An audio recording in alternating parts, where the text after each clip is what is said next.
Red alert, pulse of the planet. Keep the fans standing, standing, standing.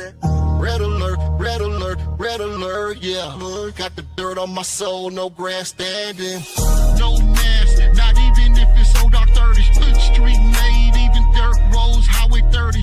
50, 40, 90, that'll get you 30. That's a clean sweep. Welcome to Red Alert Houston Rocket Zone.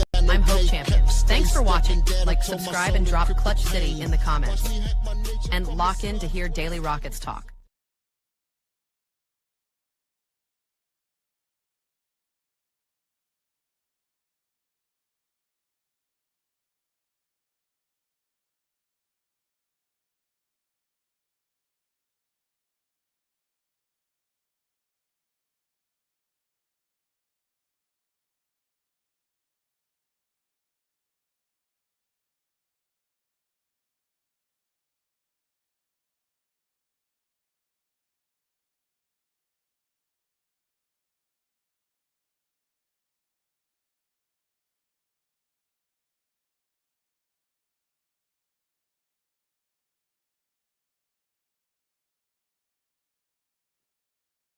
Yo, yo, yo. Thank you for tapping in, man. My bad. This is Houston Rockets Red Alert, man. And we just come to bring you the scoop on what happened yesterday. This Houston Rockets Red Alert, unchained, untapped, unfiltered, uncut. And we finna get into one of these things, man. So let's go ahead and get right into it. Look, sorry about the wait, man. I was having a couple of technical difficulties. No biggie smalls, small thing to a giant. But, you know, we here and we finna get it going. So the KD Glaze, bro. The KD Glaze. I mean, I like the enthusiasm from Rocket fans. I love the enthusiasm for Rocket fans. I am a Rockets fan, obviously, and I love the enthusiasm. But I think there's levels, and I don't want to be cliche as hell, but I think there's levels to the amount of enthusiasm as it pertains to certain things.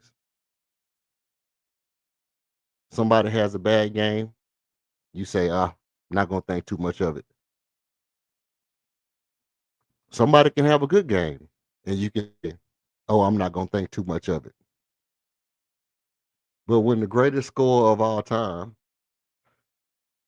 arguably, has a great game, everybody goes unhinged.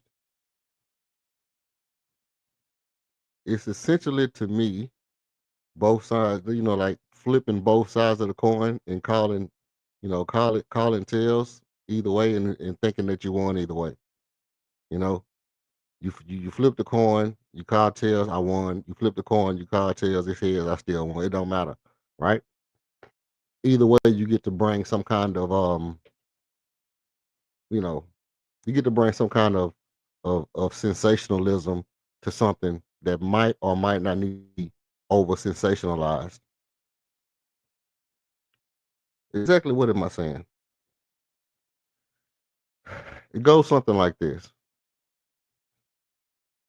I made a statement before the first game that this was a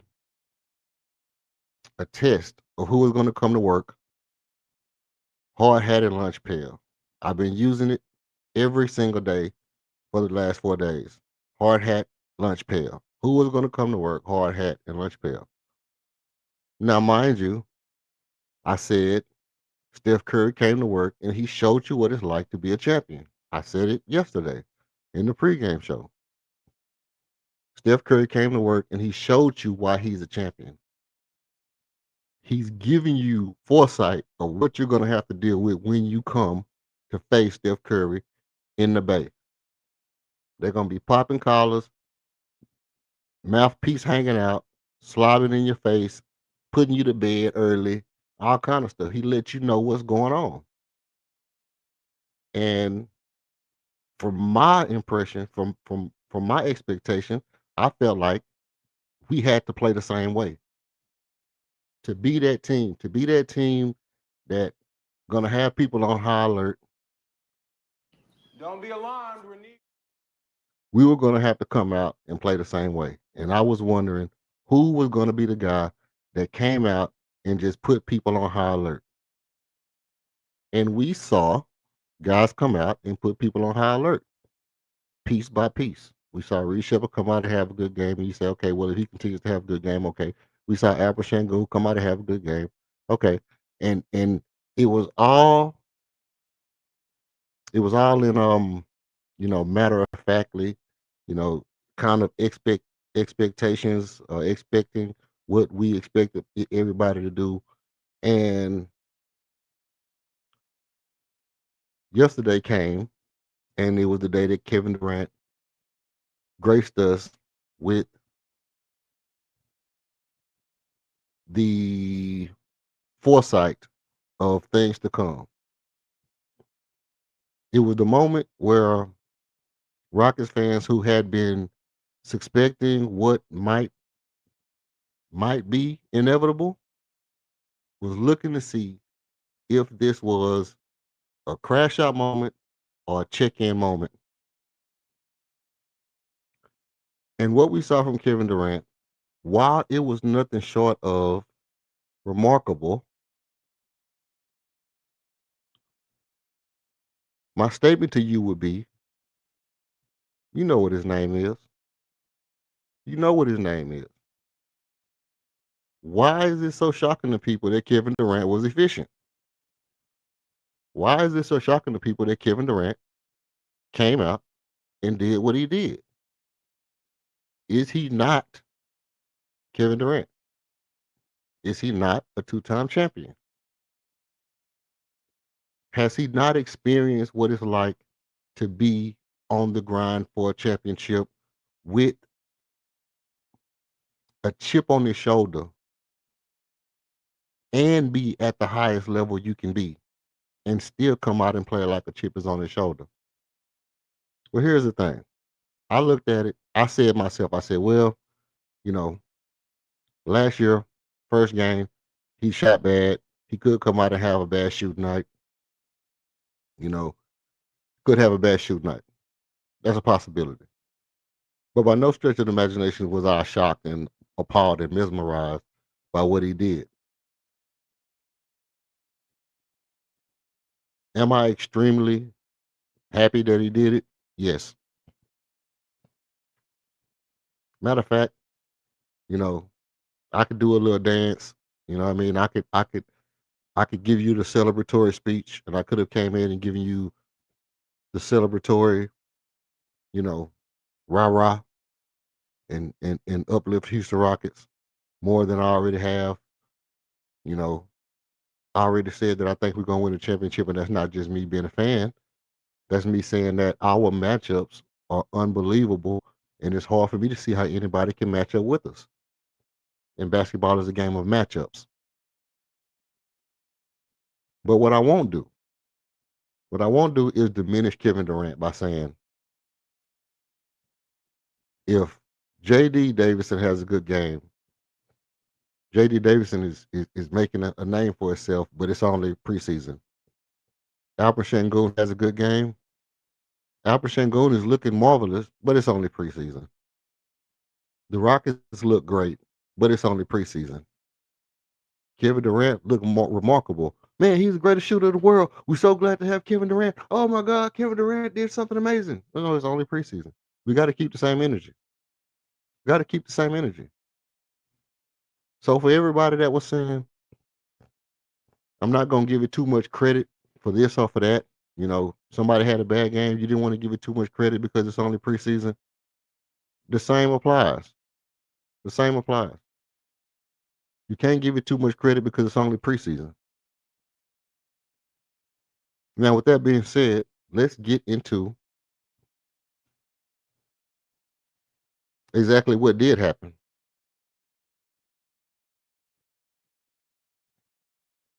Now, I could how y'all want to do this? How y'all want to do this? Let me know. Do I go straight to the film and let's pull up some highlights and look at the highlights, or should I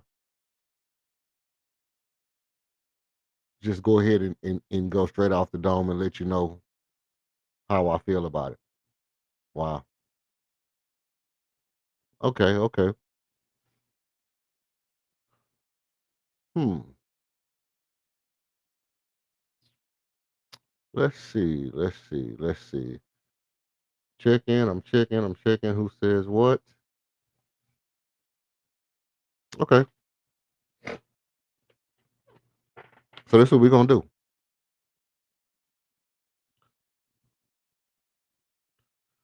I'm gonna go ahead and just go off the top with some things while I get y'all ready for this. But let's say that Kevin Durant could have let's stay on Kevin Durant for a little while. Kevin Durant could have continued to just shoot the ball, you know, nonchalantly and just go through the motions and been like, so what? It's only preseason. But again, we talking about guys who know how to focus when the moment is biggest and when the lights are brightest. And what I noticed from Kevin Durant last night was he went into focus mode. He went into intentional, or like I said last night, intentionality. Um, being efficient was part of his intentional idea of what he wanted to accomplish last night. Not only just being efficient, but here's the thing about Kevin Durant. Like he said, he could be a volume shooter and he can put up a lot of shots, but that's never been the way he wanted to play. He always wanted to get his buckets on, minimal shots, as many points on minimal shots. And that's what we saw from him last night. And he was intentional about doing it, and he was showing exactly what he can bring to the table. I get it. Yeah. Easy 20 points, yada, yada, yada. Could have been 40? Of course. Of course, it could have been 40. But the amount of focus it took to come out, not have it go down, figure out exactly what was going on with your shot, figure out exactly how to get back to certain spots on the court and focus and lock in and take each shot as serious as he's taking them in big games is important to the culture of the team, because at any given moment, anything can be the thing that lets somebody know that you have a chink in your armor. Anything can be the thing to say, these guys don't have the it factor that's going to take them to the championship. And I think what Kevin Durant did to me was not as much as about, oh, he's a great shooter, great offensive player. It was also, as much as that, it was also, hey, let me show you that what we plan on doing is to show you our levels that we can take it to when we need to, and that we're going to be locked in from day one. Hard hat and lunch pail, day one. Kevin Durant brought it. Um, the elevation on this shot, he wasn't getting his full elevation, like he wasn't like jumping to his full maximum elevation, but he was extending to his full extension. So it wasn't like he was super hyped, but he was focusing on the shot, and I like the obviously, he shoots at a high arc, but it was good to see him focusing, locking in the shot, moving the ball well, not letting the ball stick when he didn't have to, and moving himself into position, you know, to be an easy target for people to outlet and use him as a safety valve when they needed him, which was monumental. Now, I'm gonna stay right here. I'm gonna stay right here for a minute, and I might come back to it when more people start to get in the chat, because I got some bells I want to ring. I got some bells I want to ring. Cut this down a little bit.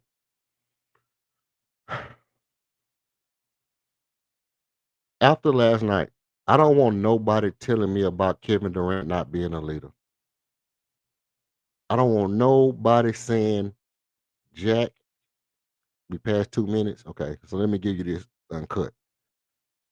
I don't want nobody telling me jack shit about Kevin Durant not being a leader.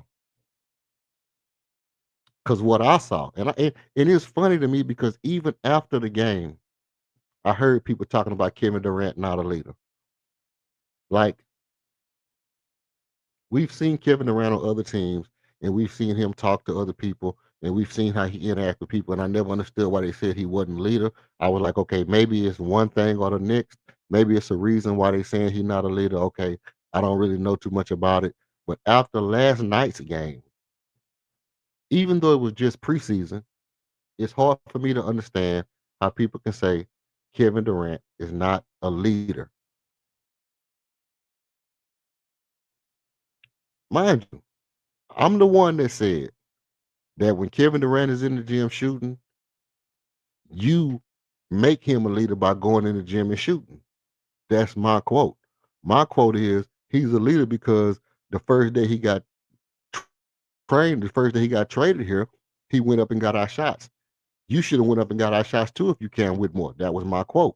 That's being a leader. But I'm not just talking about leading on the court. I'm not just talking about leading by example.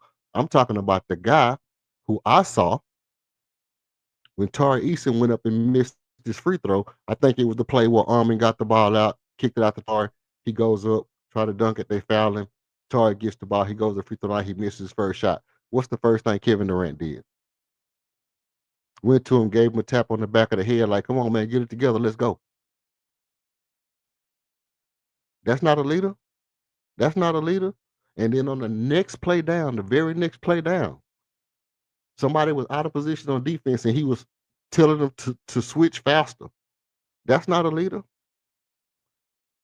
So listen, I understand what it's like when you overwhelm and submerge yourself with narratives and storylines and sports, rhetoric and this, that, and the third. But after some point, you're a real Rockets fan. You got to stand on your knowledge of the game. Stand on what your eyes tell you and what you know about sports and what you know about being competitive, right?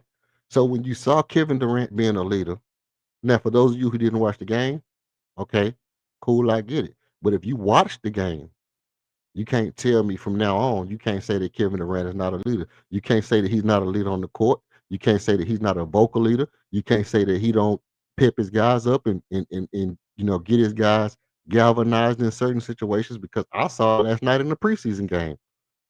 I expect to see it all year long. We're going to stop the narrative right here.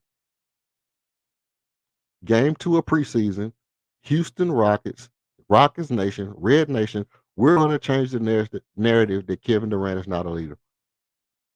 I have nothing against Stephen A. Smith and what he heard about in the past, but I think as of right now, what I saw with my own two eyes is that maybe he was never in the position where he felt like it was beneficial for him to do certain things, and now it is.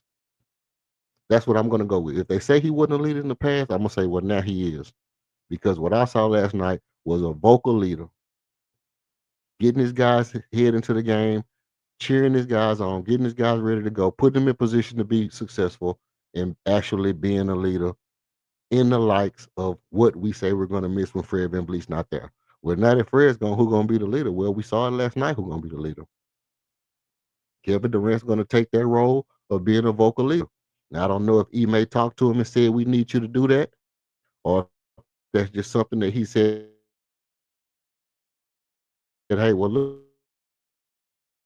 look, I've never been on a team with a bunch of young guys since I left Cleveland. I mean, since I left Oklahoma.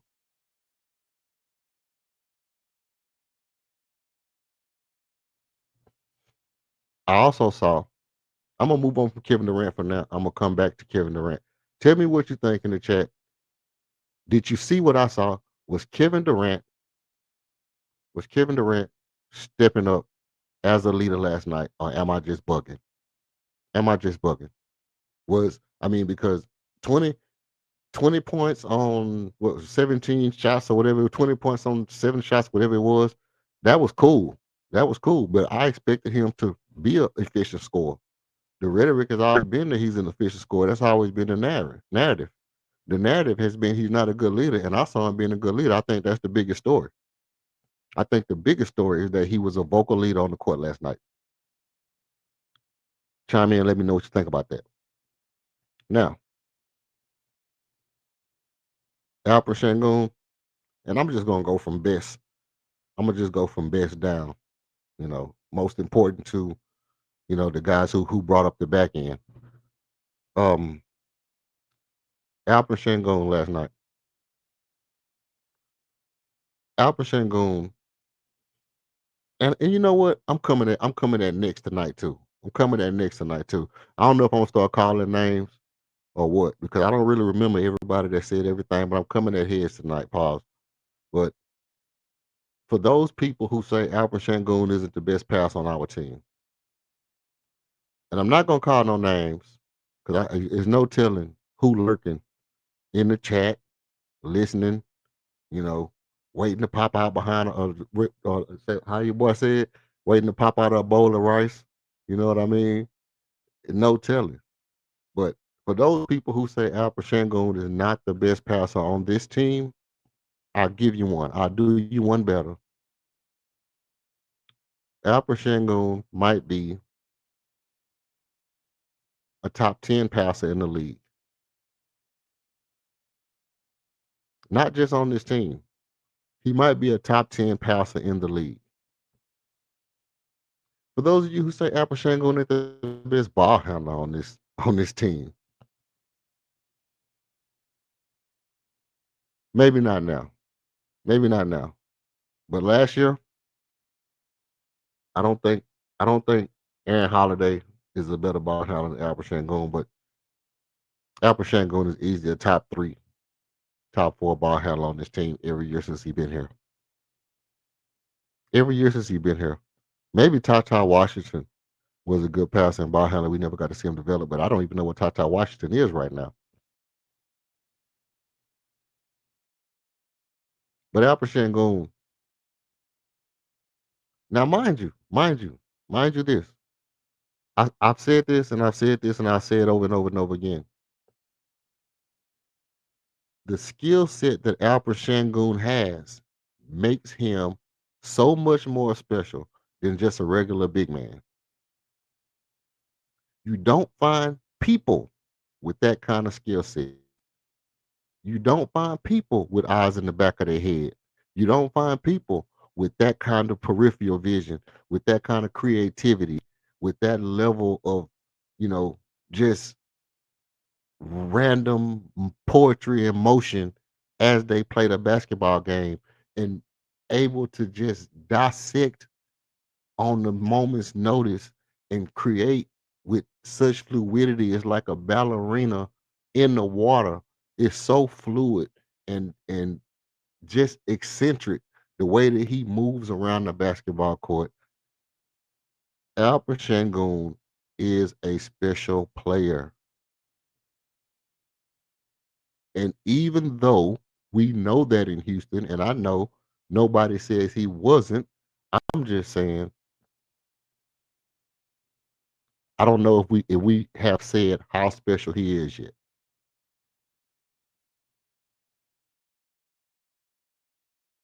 Now shout out to Greenleaf because Greenleaf was one of the people that said Alper Shangoon is the top 5 center, you know, along with me saying Alper Shangoon is the top 5 center. Um I might have even went a little bit higher, but I'm not sure, you know. But I don't at this point, I don't even think top 5 center explains how special Alper Shangoon is. You know, Alperin Shangoon is as exciting to watch as James Harden was when he first got here. Now, I'm not saying prime James Harden, prime James Harden with the nosebleed celebrations and all that with chef cooking and step, step, step, side, step, back, side, and not dribble, only hop on 1 foot 2 times. That was crazy.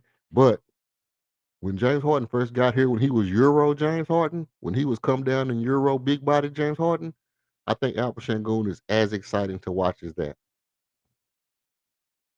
He right there, and they right around that, you know, they right around that same level of excitement and talent to me.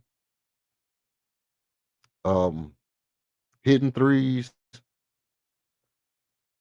hitting threes one game and banging on people and posting up and putting his shoulder in people's chest one night, and then the very next night, like straight up point guard. And you talk about like Giannis Antetokounmpo playing the point guard, right? Well, Jason Kidd had Giannis playing the point guard. Can you imagine if Giannis was playing the point guard for Jason Kidd? Do you imagine how much? Do you think, like real life, that Giannis at point guard is a better option when he played point guard? Not Giannis now, not Giannis now after he tooled himself and refined and learned how to play and practice with Akeem and all that. I'm not talking about that. I'm talking about when he played point guard. Do you think that Giannis playing point guard is a better point guard than than Alperen Sengun? I just don't think so. I think Alperen Sengun is a exceptionally valuable, extremely special player. Flat out, flat out. I'm at odds with Alperen Sengun and Amin Thompson. Now I know people say that. I heard somebody say it. I don't know if it was, you know, one of the guys on the on the Wendy podcast or one of the other guys. It might have been Tim. Oh, it was Tim Leckler. It was legs. It was legs. You know, he was saying he kind of knows what he's going to see from Alperen Sengun, even though he loves Alperen Sengun's game and this, that, and third. He kind of knows what to expect from Alperen Sengun. I would like to revisit that today. I would like to revisit. I would like to. I would like to ask legs, and I might clip this. This might be a clip that I clip. So let me let me clear my throat and get this right.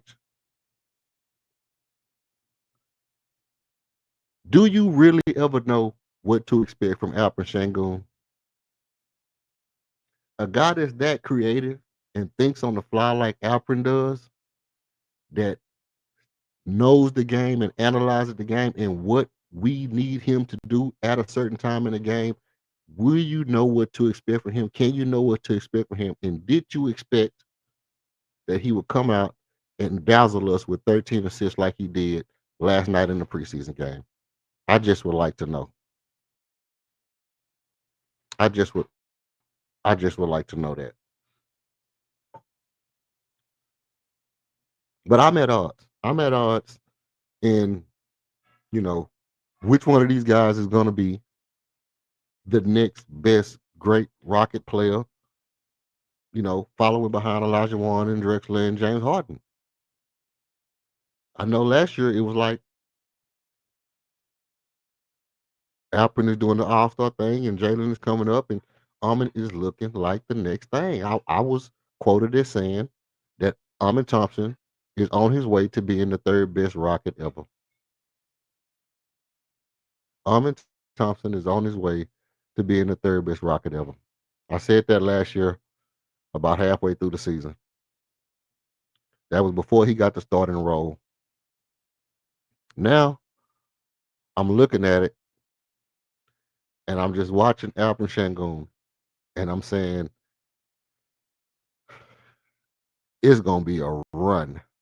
It's going to be a run out of which one of these guys is the next best. Like if these two guys play together and they play their whole career accelerating and evolving at the rate they're accelerating and evolving, you can't tell me who's going to be the next best Rocket player.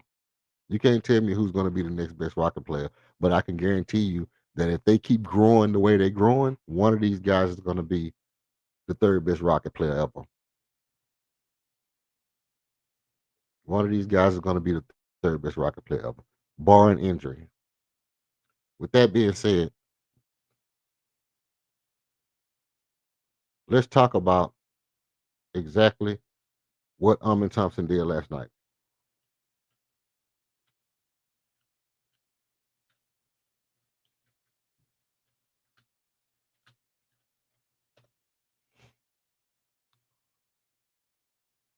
Amin just had the ball in his hand a lot. Um, and people might feel like, actually, I don't know how, but somebody might feel like I was underappreciating what Amin did in game one. Um, I wasn't. I was only giving credence to what Tori did in game one. And, you know, that's coming next, of course. But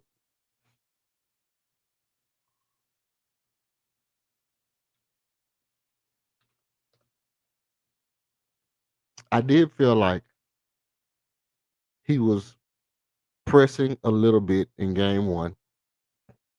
He had a little bit of pressure on him to run the point guard, and he wasn't really playing his game. He was trying to be the lead guard that we needed him to be. And it caused a couple of turnovers. You know, he did have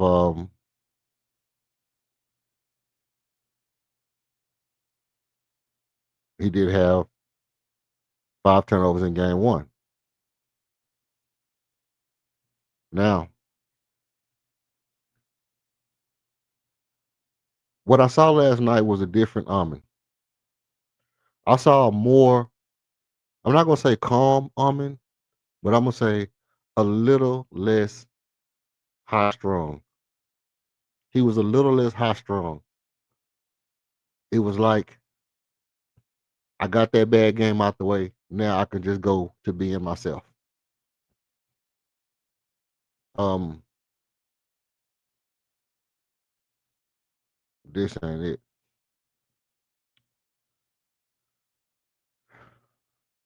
ESPN stats are crazy. But let me tell you what I noticed from Armin last night. I mean, I was trying to pull up the stats to really check on how many rebounds he had, but every time I try to check his rebounds, I keep getting different numbers every time. Just let me say this. So salute KOD.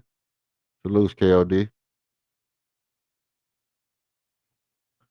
Tell you what I saw from Armin last night. Armin played a hell of a game last night. Armin was. I tell you the thing that for one, Armin hasn't missed a 3-pointer in the preseason. If I'm right, he hasn't missed a 3-pointer. So that's fire.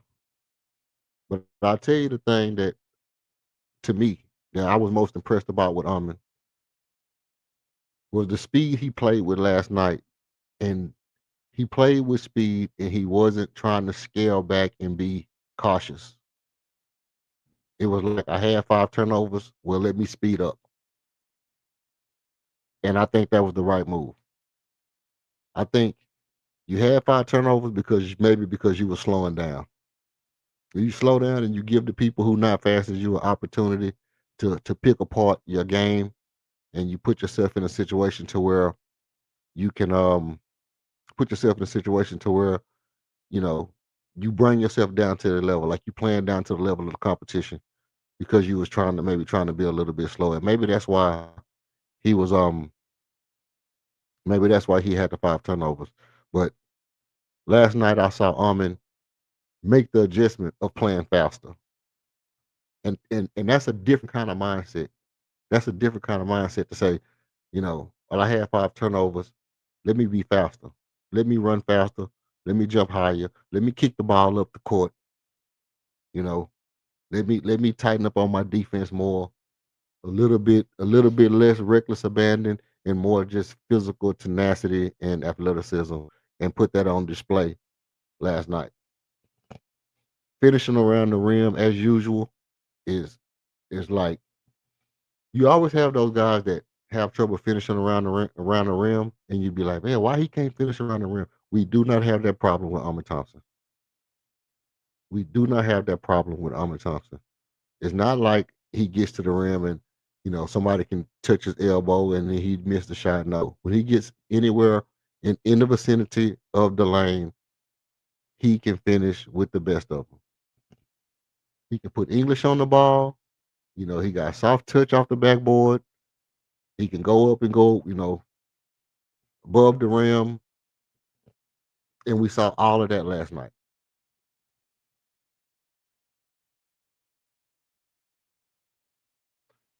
With that being said, my favorite play was the play that never was.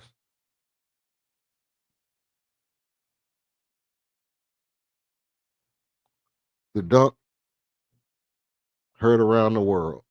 The play that never was. And Tari terrorizing people on defense led to so many fast breaks last night. And the one where Armin got the ball and kicked it up to Tari, and Tari was about to go stupid, and they fouled him. That play had me out my seat. That play had me out my seat because that was the epitome of what the Rockets can be this year, all year long.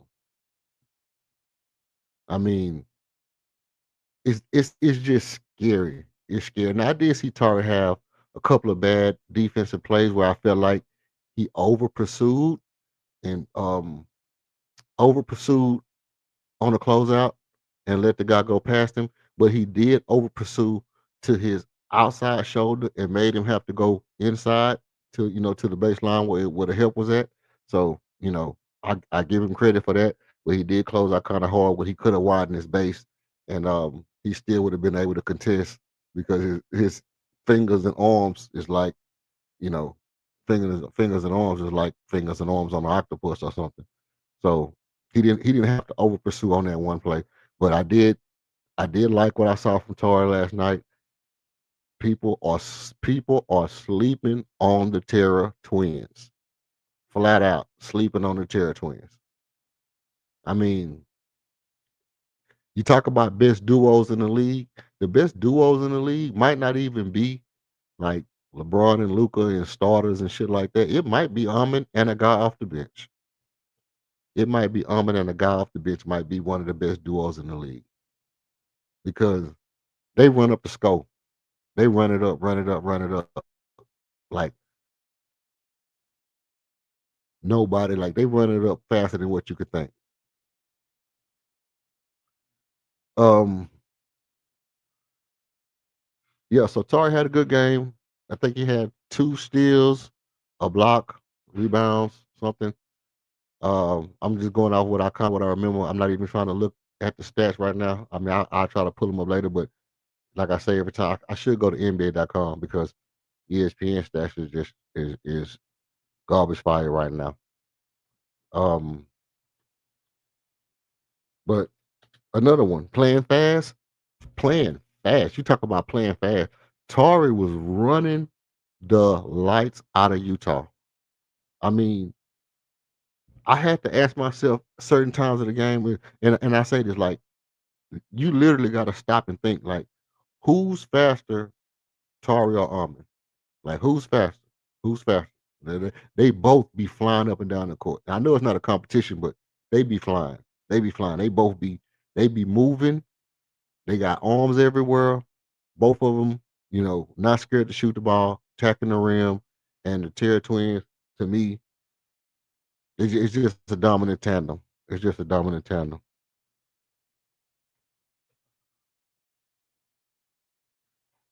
and I think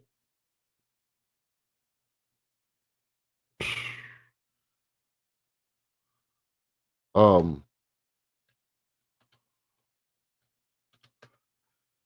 the guy who always goes under the radar to the average person, but not to Rockets fans.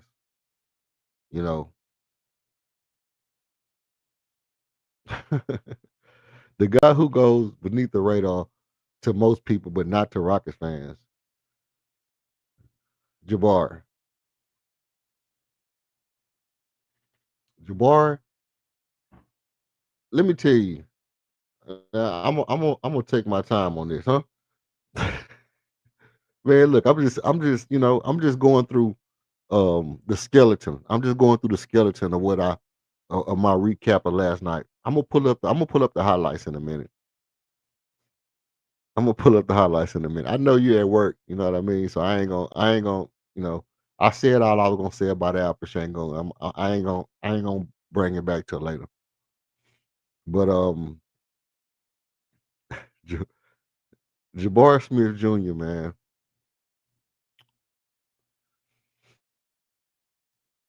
If you really want to talk about a guy that is playing like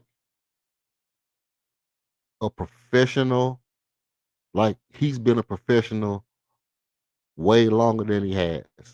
Like everybody else that I mentioned besides KD, you're expecting some ascension, you know, dang, they got a high ceiling, they gonna keep getting better, this, that, and the third.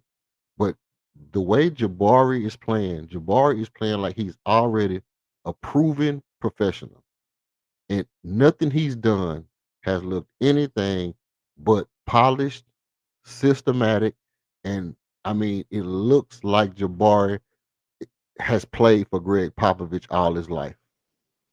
Jabari is Salute. playing like a man possessed. So, hey, salutes KOD, man.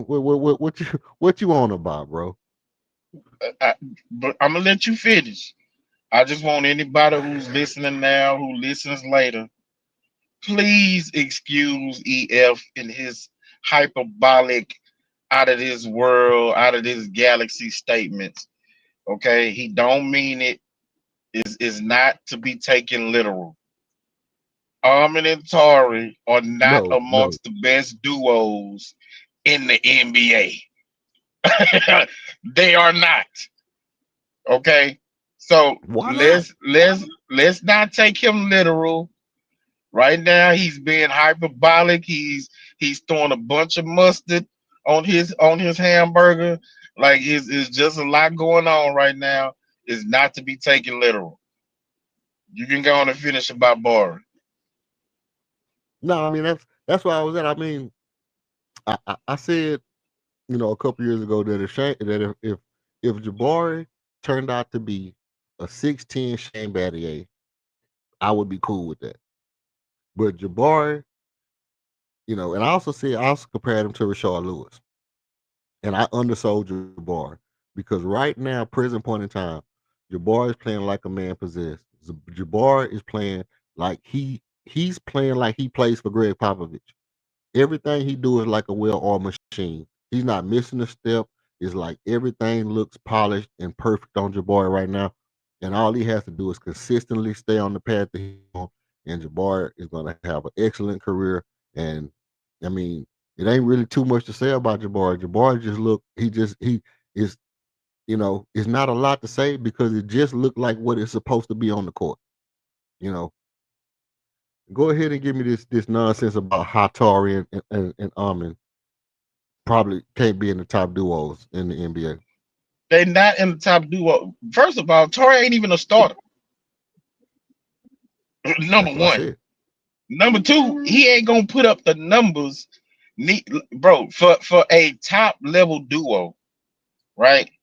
They both have to be uh all star, all NBA caliber players on the same team, right? Nobody is looking like right I don't now. think You so. can't. People are not looking at Houston and thinking LP and Ahmed is one of the top three, top five duos in the NBA. Even though both of them are young, they talented, they got promise, you know, it look like they got high ceilings. They're not considered that. Like your best duos is like a Steph and Butler. It's like you said, LeBron and Luca. It's Kyrie, a healthy Kyrie, and AD. It's Joker and oh boy, I can't think of his name, the point guard. Like You see what I'm those saying? are teams, huh? Everybody that you just named got an old head or two old heads, or old head and a hurt head, two people that's on their way out the league in the next 2 years, two people Okay, that's one of them And has, William. they would be number one. They would be the number one duo Okay, in the league. you look at And I Tatum would put and up Brown. he hurt. Tatum hurt. He don't count no more. I'm talking about duos. Like you have to be of that caliber. A bench No, player you don't. and a young, No, you don't. unproven player in Armin Thompson who got.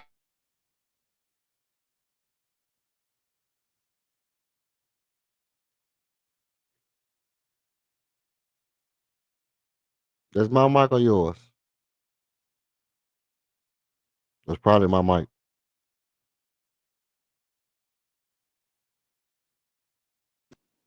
We all like Torrey. We all cover Torrey. We see what he brings to the team and all that. That's cool. But stop doing this, bro. Stop with this nonsense with Torrey, fam. Nah, bro, I can't do it, man, because it's what I do, man. It's what I do. It's what make me unique, bro. I see things that other people don't see, bro. And this is my point. This is my point. This is why. This is why I can go from platform to platform to platform. You know, since I've been on the internet, even before I was on the internet, when I was on the radio, I can go on anybody's and I can always tell you something that when you get off, you're gonna still be thinking about it. You're gonna still be thinking about this tomorrow. Now listen to what I'm gonna tell you. That's the old way of thinking the duos. This is the new way of thinking the duos. If first of all, Tari being on the bench, that's just circumstantial. That's just a matter of circumstance, bro. It has nothing to do with the impact that the two guys have as far as equality and chemistry and the impact they have when they side by side. Batman and Robin is a better duo than Batman and Superman. Robin ain't in the Justice League. I'm sorry. Go ahead.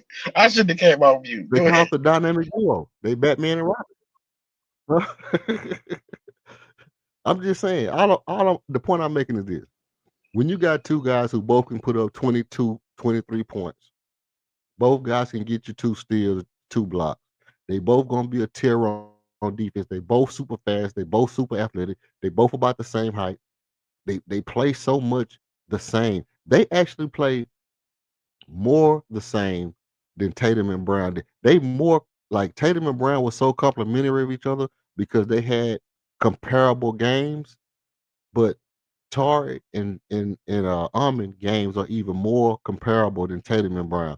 Luka and LeBron old, he's still LeBron, he's still goated, but only one of them can have the ball. They both need the ball in order to do what they do. Curry and Butler, you know, Butler and Curry is a good duo. Now, I'm not gonna lie about that. Butler and Curry is a great damn duo, and I'm not gonna say that Armin and Tari is way better than them. But Kyrie and AD, we haven't really even seen them as a duo yet. We don't even know what they look like. Paulo and Franz Wagner, they're a good duo, but they don't compare. Obviously, Jalen and Shea Gildas is the best duo in the league. You know, who else do you got? What other duos do you really have in the league right now? So even if you say Tatum, LeBron, Kyrie, Steph, Shea, that's 4 or 5. And then, you know, I'm not gonna say Armin and Alperen Sengun is the duo, because in that case it would be KD and Alperen would be the best duo. It would be 5th best duo. Well, I would say KD. I would say KD and Armin. Yeah, like that. That's because I'm a what? That's because you're insane, bro. You're insane. No, I'm not insane. You're insane. You just said that Batman and Robin is a better duo than Batman and Superman. I guarantee you that if Batman had to go to war, he leaving Robin at home. Robin gonna stay in the car. You remember when you was young and your mama go to the store and be like, "Don't you get out this car," and she run off in the store, you know what I'm saying? And you say, that's Robin. Stay in the car, keep the car running. We're gonna be back. we gonna be back. you out here, bro. He gonna be in the car. He in the car talking to Jeffrey. Jeffrey like, where's Batman? He went in there with Superman right quick. You better stop this, EF. You better stop this. You ain't bring up Joker and the point guard that I talked about. I don't care if we ain't seen Kyrie and AD yet. I don't care. That's a better duo than Amon and Tari. Bro, Tari ain't in nobody's duo. It's because of circumstance, bro. Look, we lost 3 starters off of last year's team. He still ain't cracking the starting lineup. He's not equal to Amon. And you talking about 2 dudes that can average 22, 23 points. No, they can't. Amon ain't even shown that he can average 22 or 23, and he a starter. Even if you look at his numbers last year, when he was in the starting lineup, his best stretches was him putting up like 18 and 10 rebounds, you know what I'm saying? A couple of, like, he wasn't putting up 22, 23, even in his best stretches as a starter. So there's no way that you can say that him and Amon could average 22, 23 together. Like they would have who? Amon? Amon had 19 last night. Yeah. Okay. Exactly. That's cool. And I like the way he performed.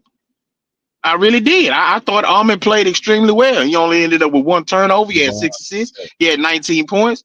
Like, and I already said this. I said I think Amon is going to be the second leading scorer on this team this year.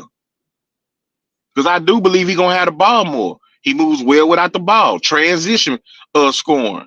Being able to get downhill, get to the rim, get to the free throw line. So I got Amon as the number 2 scorer on the team. I think he's the second best player on this team. Tari is not in this conversation. And I said this. We as Rocket fans love Tari. We love what he brings to the table. You get both of them on the court together, what they could do defensively as far as creating havoc, getting out and running, defensively locking people up in the half court. They could rebound, like all of those things. That's great. That's awesome. But we're not putting Tari in the conversation of best duos in the NBA aside anybody on this roster. Not Tari and KD, not Tari and LP, not Tari and nobody. Tari and Jabari, no, we not putting them. We not putting them unless you want to say best bench duos, right? You can take Tari and Jabari. If Jabari come off the bench, or Tari and Reed Shepherd, maybe that turns out to be a great duo coming off the bench. But go ahead. Why do you have to define duo by the rotation? By what? Why you got to define the duo by the rotation? Because, bro, as good as Manu Ginobili was, he was never put into no 2-man duo. Not him and Parker, not him and Tim Duncan. You can say he was part of the big 3 on that team, but he wasn't gonna be considered as part of a duo. Same thing with Eric Gordon. You can go to any 6-man in the league. When James Harden was on OKC as a young player, he wasn't looked at as part of the duo. The duo was KD and Westbrook. You can't come off the bench and somebody gonna say that you part of one of the best duos in the NBA. You ain't even good enough to start. Well, I did, but That's some dysfunction. But let me ask you this: how can you be part of a big 3 and come off the bench, but not be part of a big 2 and come off the bench? Well, the big 3 is just the best 3 players on the team, and so in Manu Ginobili's situation, he was the third best player on that team, but Popovich understood his impact of being able to run the second unit. His scoring ability, his passing ability, he kind of more so needed the ball in his hands for him to be as great as he was. And so you have him come off the bench to provide that scoring punch and that energy to your second unit so that there's not a huge drop off when Tim Duncan and Tony Parker go to the bench. So yeah, he could be a part of the big three. Man, But when you're talking about dynamic duos, it's called duos for a reason. They are dynamic. They are your starters. Batman and Robin.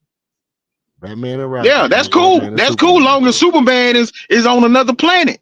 But when Superman come back to DC Universe and Batman got to choose a duo, you know, his partner, Robin is gonna stay in the car and talk to Jeffrey. Leave the car running. Go to the store, give me and Batman a 6-pack. Go to the store, give me and Batman a 6-pack. Be back in 10 minutes. Like that's what Robin doing. He running errands. He ain't. Hold on. No, look. First of all, it's Alfred Pennyworth, dog. Ain't no reason Robin to be talking to the butler on Fresh Prince. He don't even supposed to be talking to the butler on Fresh Prince, Uncle Phil or none of them though. Now, well, you know what I'm talking about, Alfred. Then, whatever his name is. He talking to the butler. I don't care what his name is. But no. I'm cool with I'm okay. You know, I'm not gonna argue that. Just remember that I said this.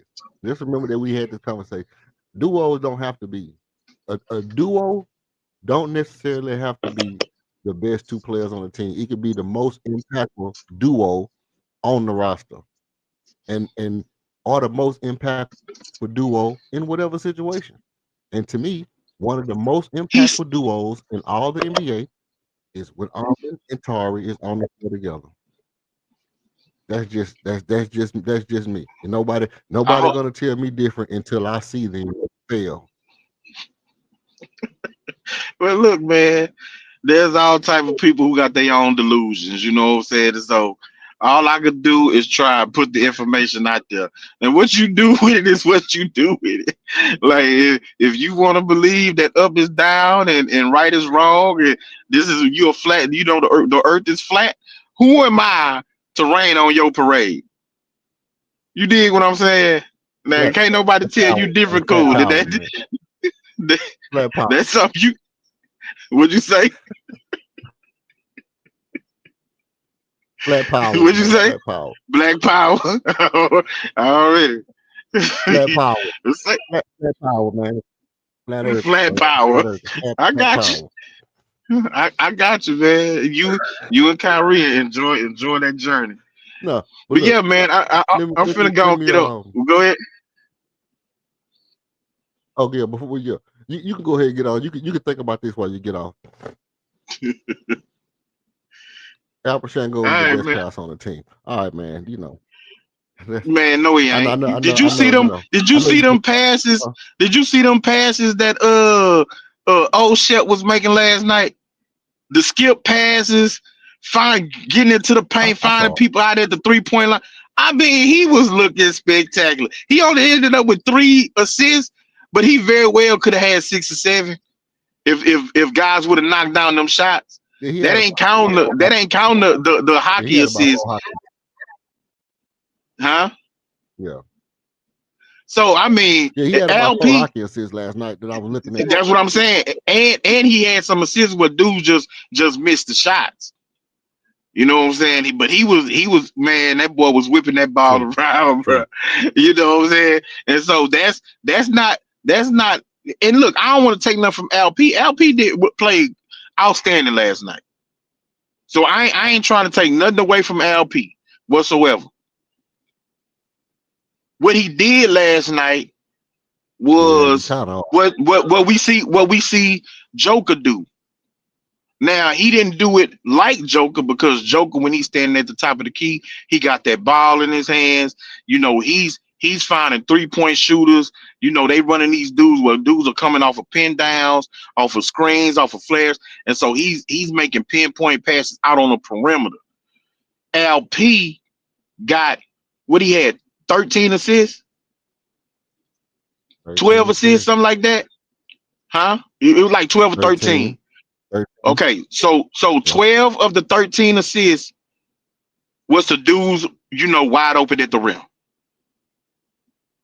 Diving to the yeah, rim, cutting to the rim, so it was all those big on big type passes, outside of the couple that he threw to Armin who was cutting to the rim. So that's that's right. that's that's a great thing. Like he did good with that. But I think it's different when you making skip passes, when you making, pinpoint passes out to shooters out on the perimeter, as opposed to, you got a little bit of attention at the free throw line, and dudes are cutting to the rim, and you able to find them cutting to the basket wide open, and they getting layups and dunks. It still counts as an assist. That's still a great pass. He didn't do too many no looks or fancy type passes. It was just traditional fundamental passes, the right basketball play. So I like that from him.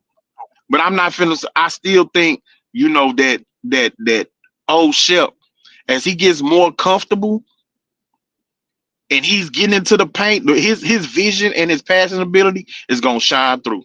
So I'm gonna leave it at that, man. I'm gonna be listening to you. Salute to you. Don't make me come back up here. Yeah, you get on your bullshit when you on this panel by yourself.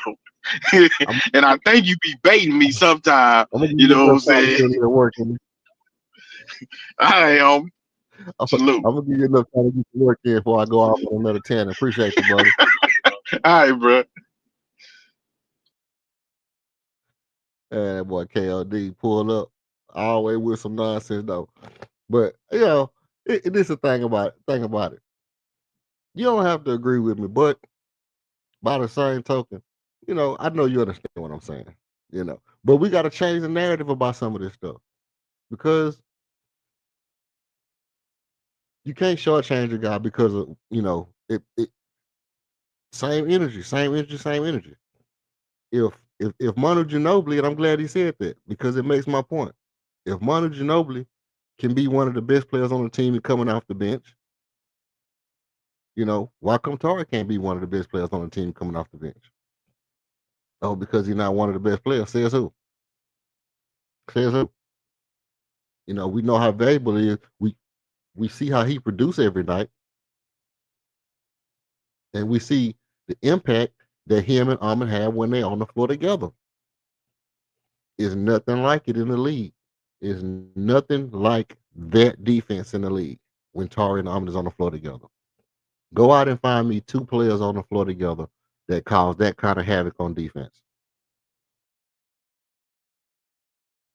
Now, um, I guess we already kind of got in the Reed Shepard a little bit when KLD was on here. Obviously, he a Reed Shepard fan, like I'm a Reed Shepard fan. So I'm not gonna, you know, I'm not gonna knock nothing that he said because what he said was exactly right. What Reed Shepard did was nothing short of um eye opening. I would call it eye opening. It just showed that I can be wrong sometimes. He don't have to be um he don't have to be extra aggressive shooting the ball in order for him to be effective. Because if guys gonna play up on you, you have to get by him. You have to get into the position where you can make the pass. And what he showed was that no, hell no, hell no. You have to get in position to make the pass, and you have to be able to manipulate. You have to be able to manipulate the defense to be able to get that pass where you want it to be. And if like I know, which you know, that's kind of that's kind of my game. I'm kind of a pass first defensive point guard, and it's very much sometimes just placement on your foot, turning your hip a little bit, looking the guy off with your eyes, slight adjustment on the shoulder, all these little things contribute to making the right pass. And we saw Reed Shepard do a lot of those small nuances that made those passes work for him last night. And it was very impressive and eye opening. Now, as far as this, what King is talking about, If he'd have said Shea and Lou Dort or Williams and Lou Dort, what I'm gonna ask is which one of those guys' defense is better than Armin Thompson. So if you say Lou Dort is equal to Armin Thompson, then you have to say the other person is better than Tari East in their defense. And I'm not giving you that nobody on this list besides Lou Dort is better than Tari Eason on defense. Nobody on that list is better than Tari Eason on defense. You can miss me with that, Brody. You can miss me with that. I know Jalen Williams he might have had a better defensive box plus minus or whatever, a defensive rating or box plus minus or something better than Tar, but that might have been just because of team defense. But I don't think nobody's defense on here I don't think nobody on here is more impactful defensively than Tar other than Lou Dort. So if Lou Dort is matching up with Armin defensively, nobody up there is better than Tar. No. Maybe equal, maybe even, but nobody's better than Tari on that defensively other than Lou Dort. So I can't give you that one, Brody. I can't give you that one. Yeah, try again. Try again. Anthony Davis and Cooper Flag, maybe. But we haven't seen Cooper Flag do it yet. So I can't give you that one either. Man, nah, bro. I'm not even finna go there with you. I'm not even finna sit here and argue with you about if Alex Caruso or Shea Gilgeous Alexander Lou Williams is better than Tar Eason impactfully defensive wise. I'm not. I'm just not. I'm not, bro. Just because Tar was hurt last year don't mean these guys are better defensively than he is.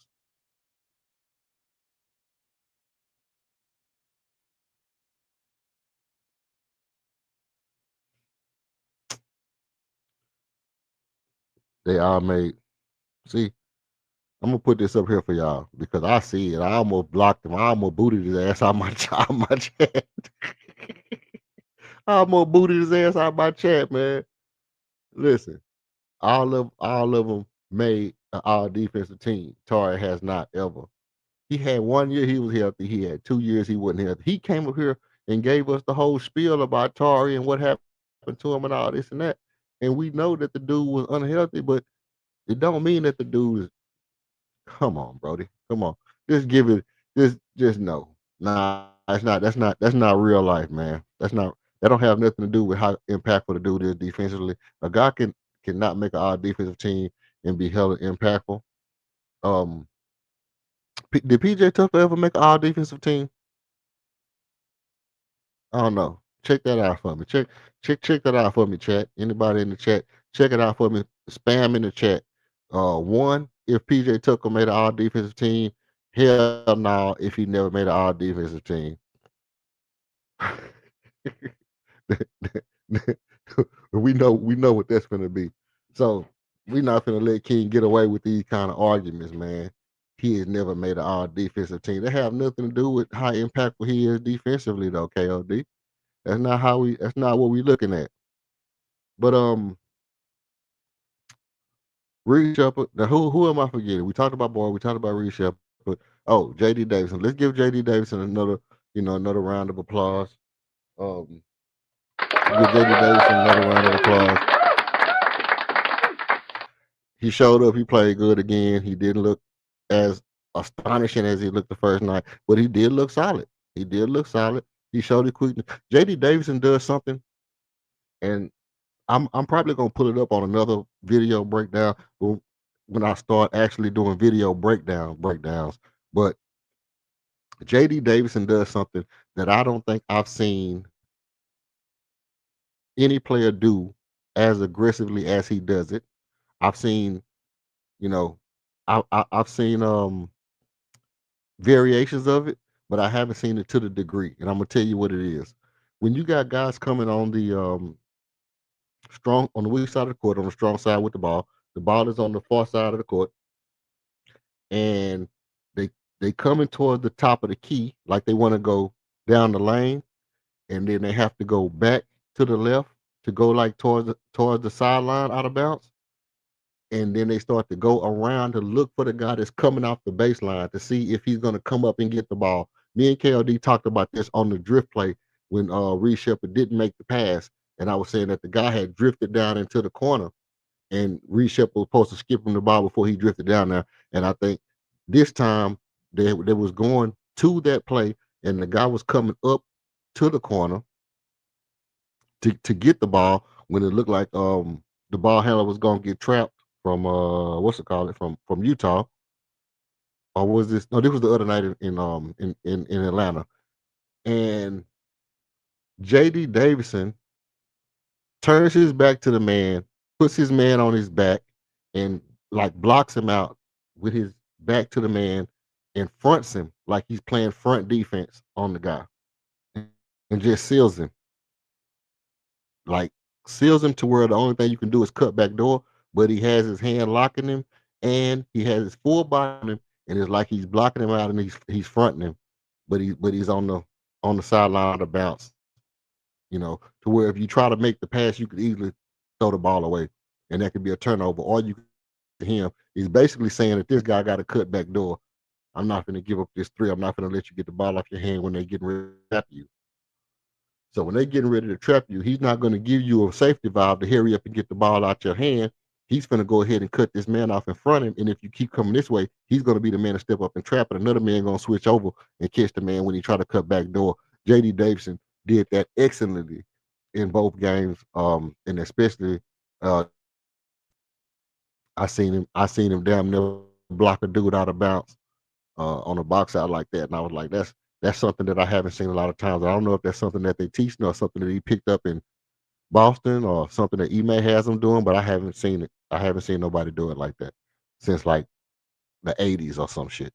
You know what I mean? Just to be honest, I ain't seen no shit like that like since the 80s, late early 90s, late 80s type shit. Um, so JD Davison got some old school kind of basketball skills that I'm curious as where he learned that from. If that's what Ime is teaching these guys to do, Ime is on some real dominant type defense type shit. Those guys have earned those accolades, and Todd hasn't proven to be better than them in any real way. Emotions aside, objectively speaking, they're better. Excuses aside, look, objectively speaking, those guys are better, all with the exception of Alex Caruso. I'm not giving Alex Caruso better than Tar Eason. I'm just not. That shit that he did to Joker, man, that boosted him up as one of the best defenders of all time is cap. That's just cap, bro. You can't tell me that Alex Caruso can lock down Joker, but Amin Thompson can't lock down Joker. Here's one better than that. You can't tell me that Alex Caruso can lock down Joker, but Lou Dort can't lock down Joker. Something about that's just fishy to me. Alex Caruso has never locked down Anthony Davis. He's never locked down Joel Embiid. He's never locked down Bam Adebayo. He's never locked down Jerry Jackson Jr. He never locked down Evan Mobley, Mo Bamba. He never locked down nobody. He never locked down no big. And then all of a sudden, we look up and Alex Caruso is holding Joker, like making it look like he Dennis Rodman and Joker is Sasha Vujacic or somebody. Come on, bro. Come on, bro. That's cap. Something fishy going on with that.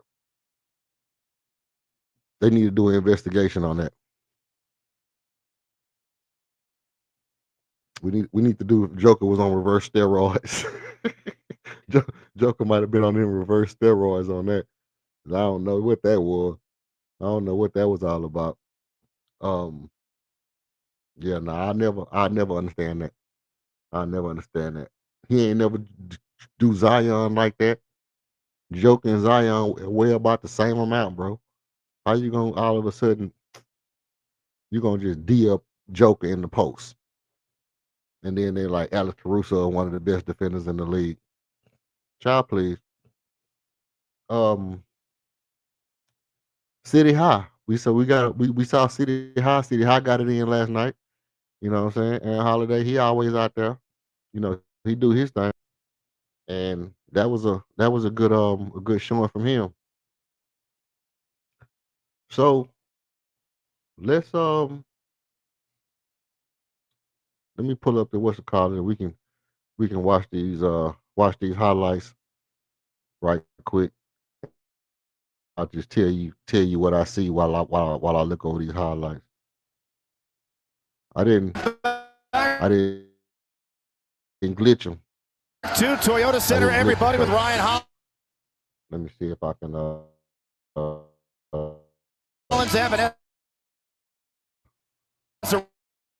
Richardson. I am Craig Ackerman as we count it down to the Rockets' second. No more. First time in a Houston uniform, and very much looking forward to it. Picking up right where you left off in the Eurobasket with his dominant second quarter against the Atlanta Hawks. Looking for more here tonight. Utah has the ball, and so the final time of the preseason here in this barn. Basketball is underway. The Rockets' final two preseason games will be on the road, and the Jazz said about Ace Bailey. Durant's first shot, no good. Offensive rebound, back to Smith. Rockets. Cut them off. Let me cut them off so I can cut my music on, so they don't flag me too quick. You know, they be trying to flag your mans and them. They be trying to flag your mans.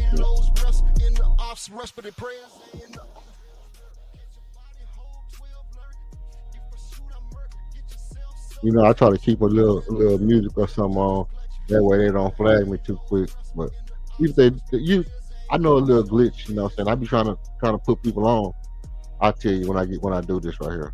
I put people on how they can do stuff without getting flagged. But you know, people are flagging. People are flagging out of spite. Look at it. Bang. Okay. Now look. He's going super fast over here. Nurkic. Another three. They're third. Look. That's what I was talking about Almond playing faster.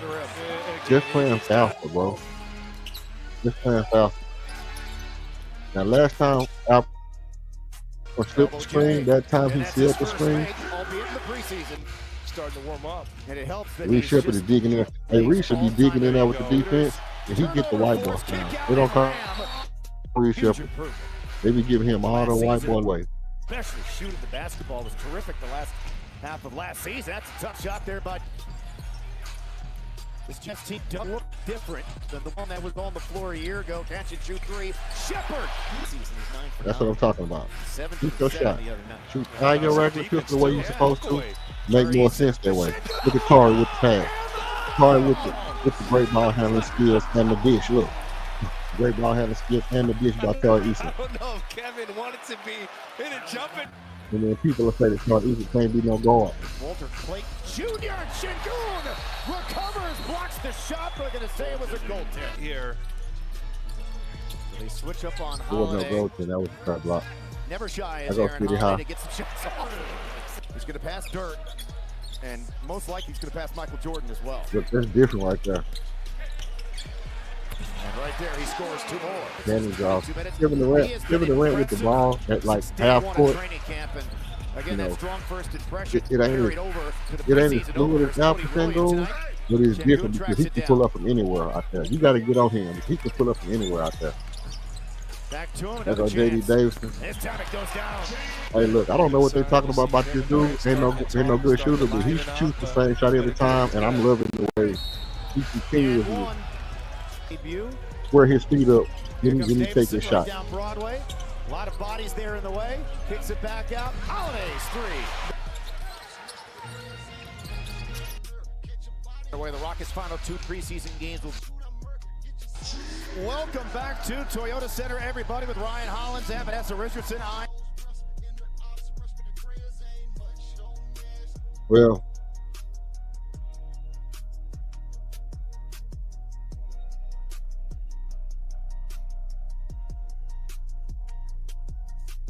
so if I stopped it or not, but to make a long story short, you know, if you saw what I saw in those little clips, They didn't, it's hard enough to say that that was a little bit of everything. That was a little bit of everything. And, my highlights probably would have been different. My highlight reel probably would have been different. Obviously, when I do my highlights, I pick different stuff than what most people pick. But, we got to see Torrin with the push the ball and dish it. We got to see JD Davison planting his feet and following through. If he continues to do that, he's going to be an excellent shooter. I don't care what nobody say about, what he can and can't do. He's going to be an excellent shooter if he continues to shoot the ball like that. And they didn't have much of Capella in there, but Capella did what Capella do, man. Capella did what Capella do.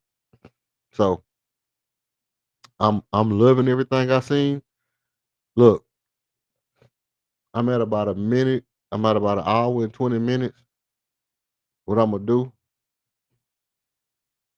Obviously, I've been running a little bit sick. I'm gonna take care of my little nasal joints right quick, so I don't be sniffling and sneezing on the mic. I appreciate y'all bearing with me. If y'all give me 1 second while we get to this commercial, and I'll be right back after this.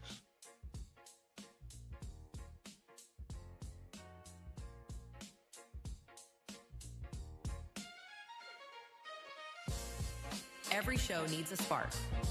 Ours, you. Step into the spotlight for a one-on-one fire debate. Call out a take, defend your own or a beat and teach masterclass. Winners earn bragging rights and rewards. Email redalert.rocketzone@gmail.com to lock your spot or choose a topic from our board. Thanks for supporting the movement. Tap subscribe, drop a like, and if you want to buy us a coffee, Cash App, $26 KG1. Every show needs a spark, and you are ours. Salute to you.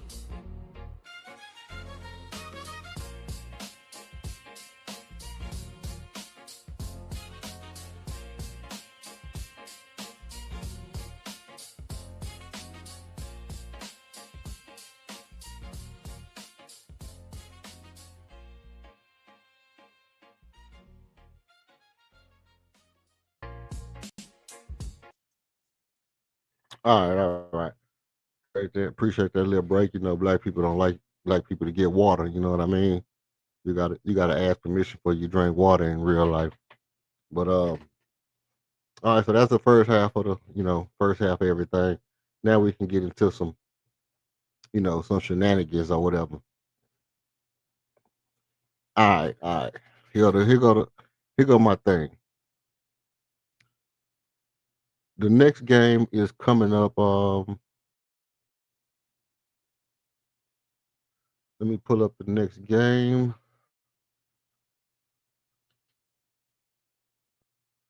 I pulled it up last time.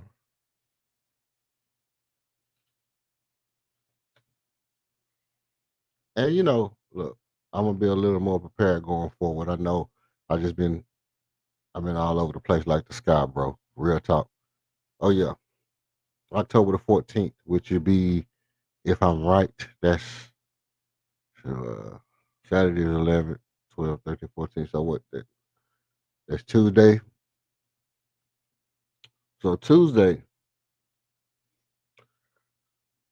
obviously Tuesday at 6 o'clock.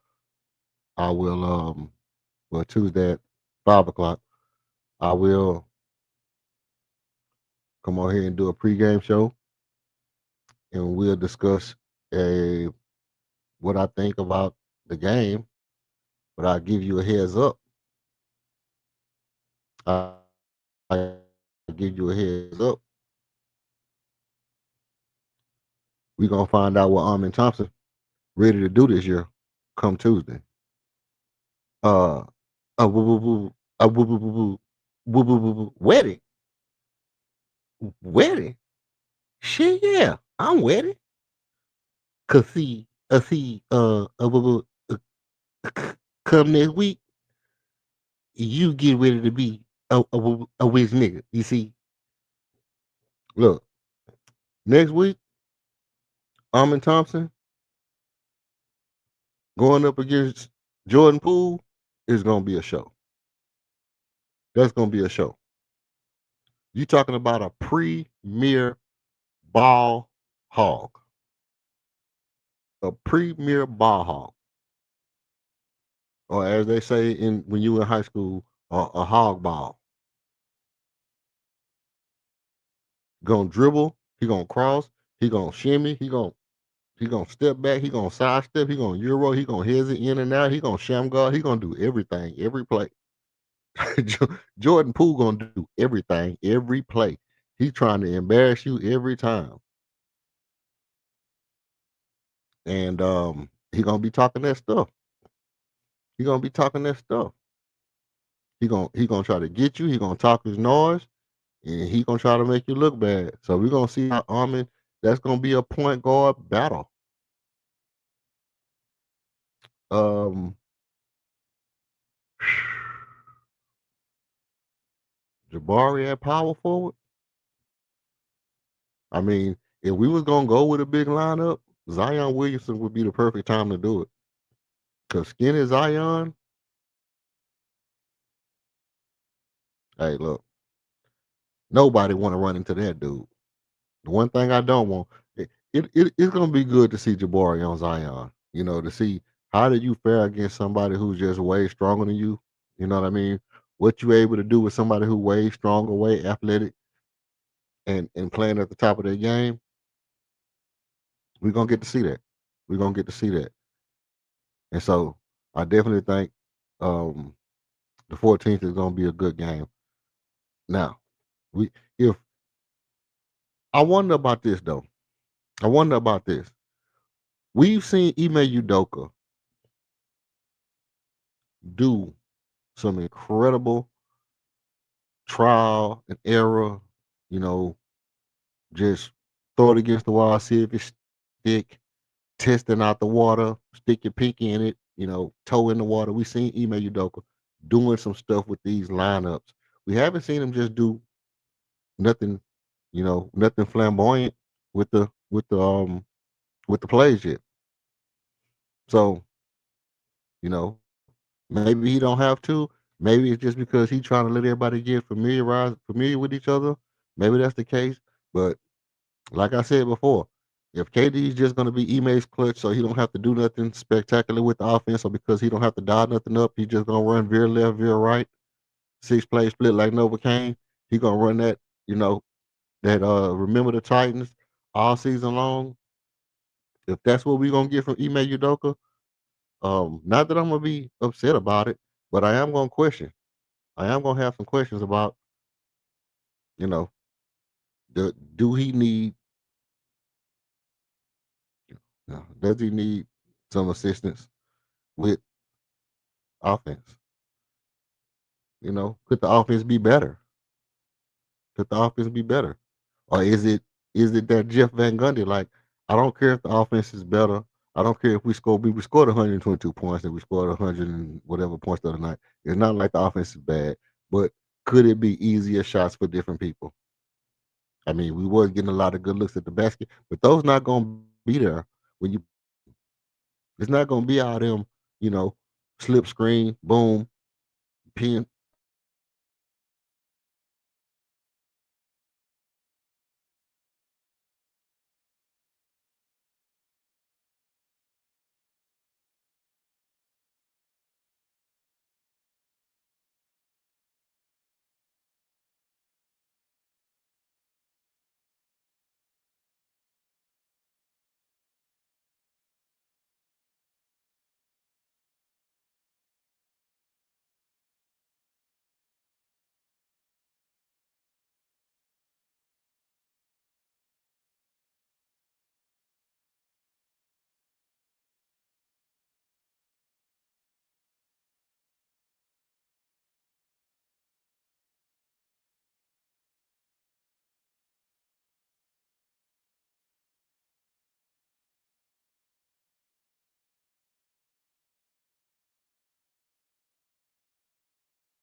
Mike.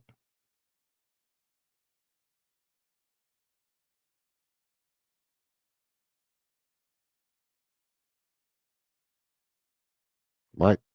Mike. Mike check. Mike. Mike check. Mike. Mike check. Mike. Mike check. Mike.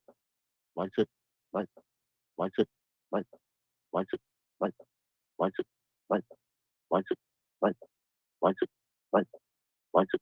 Mike. Mike check. Mike. Mike check. Mike. Mike check. Mike check. Mike check. Mike check.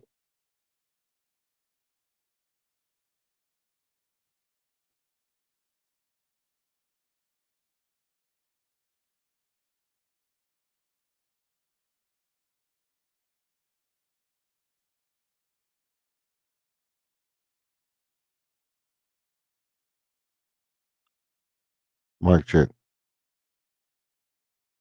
Mic check. Mic check. All right. Cut that off. We back. Perfect. That's what I need to know. Mic check. That's what I need to know.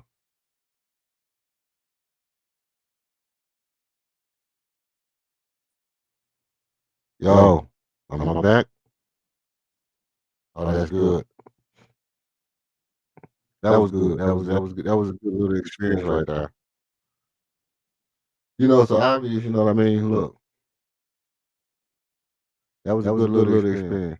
Something happened, it came and threw me out, kicked me out, threw me out, and I had to navigate how to get back up here without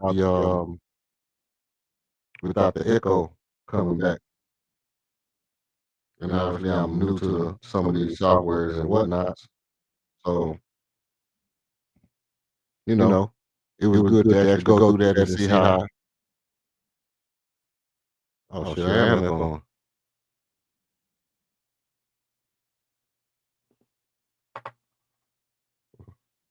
But let me continue to troubleshoot this situation and see how it works out. Okay, mic check.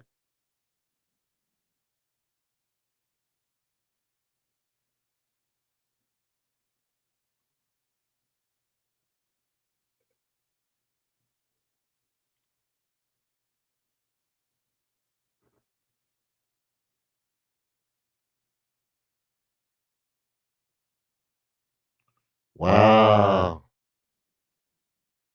Didn't expect none of that.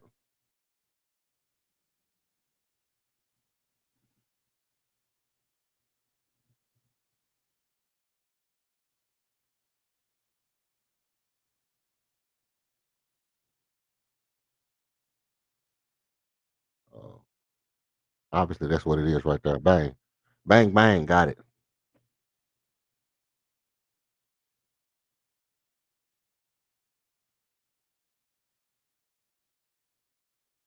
See what I'm saying? Hey, that like I said, that's a good experience.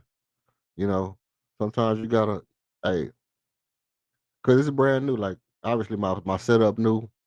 I got new shit coming. I got new shit coming. I got somebody working on some wild shit for me. You know what I mean? Got bullets in the gun. Um, and I'm also getting my stuff set up. I'm gonna have a totally different setup for the live debates. Not totally different, but a little bit different for the live debates. And as I see, ain't nobody and don't nobody really want no smoke. People just want to yell over each other and throw around bunch of superfluistic nonsense. You know what I mean? And you know, sometimes you have like it's one of them things. It's like if you was like Mike Tyson in his early years, it would be hard to understand why somebody gonna say just, I mean, I'm gonna jump in the ring with that dude. And I get it. I get it. You know, anybody who's, been in any kind of debate, sparring match with me, anything like that, nobody really want to go through it. And here's the other thing is that I understand that it's hard to really fathom it's just a one-on-one debate. Nobody's gonna jump in and save you when you say something ridiculous, and nobody's gonna allow you to cut off somebody when they say something that you want to jump in and stop them from getting to their point. So this is how you find out who's really versed and who knows what they're talking about. Because what happens on a lot of situations, on a lot of debate panels, um, and I'm not just talking about sports debate panels because I'm on, I be in the woke shit. You know what I mean? Like I say, I flat earth panels, consciousness panels, theological panels, religious panels, political panels, all different kind of stuff. And um civil rights stuff, anything. And if it's a panel, what happens is somebody comes up and they have a point that they want to get across. They get their little 2 minutes in, and then it's usually somebody who's been on the panel a lot of times that just jump in and cut them off before they get to their point. And then they call it rebuttaling, but you can't rebuttal somebody if they haven't posed a statement or argument. So you can't rebuttal an argument that hasn't been posed yet. Really, what they're doing is they're trying to pick apart your argument before you get to their point because they disagree with you. And in order for them not to have to accept what you're saying, they rather just cut you off rather than accept what you're saying. They rather just cut you off. I just want to cut you off now so you don't even get to make your point. So what I did was after going on so many panels and so many panels and so many panels, and also being a member of an actual debate, in high school, and being a fan of actual debates, I decided that I was going to bring formal debates to my platform. And it wasn't until I was like a month or two in that I had the epiphany, and I was sitting there and I was like, you know what? It'll be dope to bring in actual debates, time debates, bring the topic, challenge your challenger, whatever it is, bring it up, bring your arguments, bring your knowledge, and get your point out. And look, let it be known that you know what you're talking about. Whether I agree with you or not, I like to know that you know what you're talking about when you're talking to me. Don't just be trolling me because you like to talk. Let me know that you know what you're talking about. One of the things that I like about King is whether I agree with some of the foolishness he says or not, I know he know what he's talking about. I know that he can convey what he's talking about, and I know that he'll stand on what he's talking about. Do I agree with all of it? Hell to the no. But I can appreciate the fact that I believe that if nobody comes to his aid in a conversation, he'll still make a point.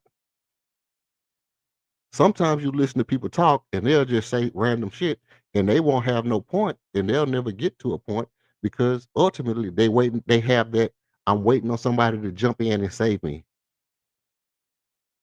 So we do that here.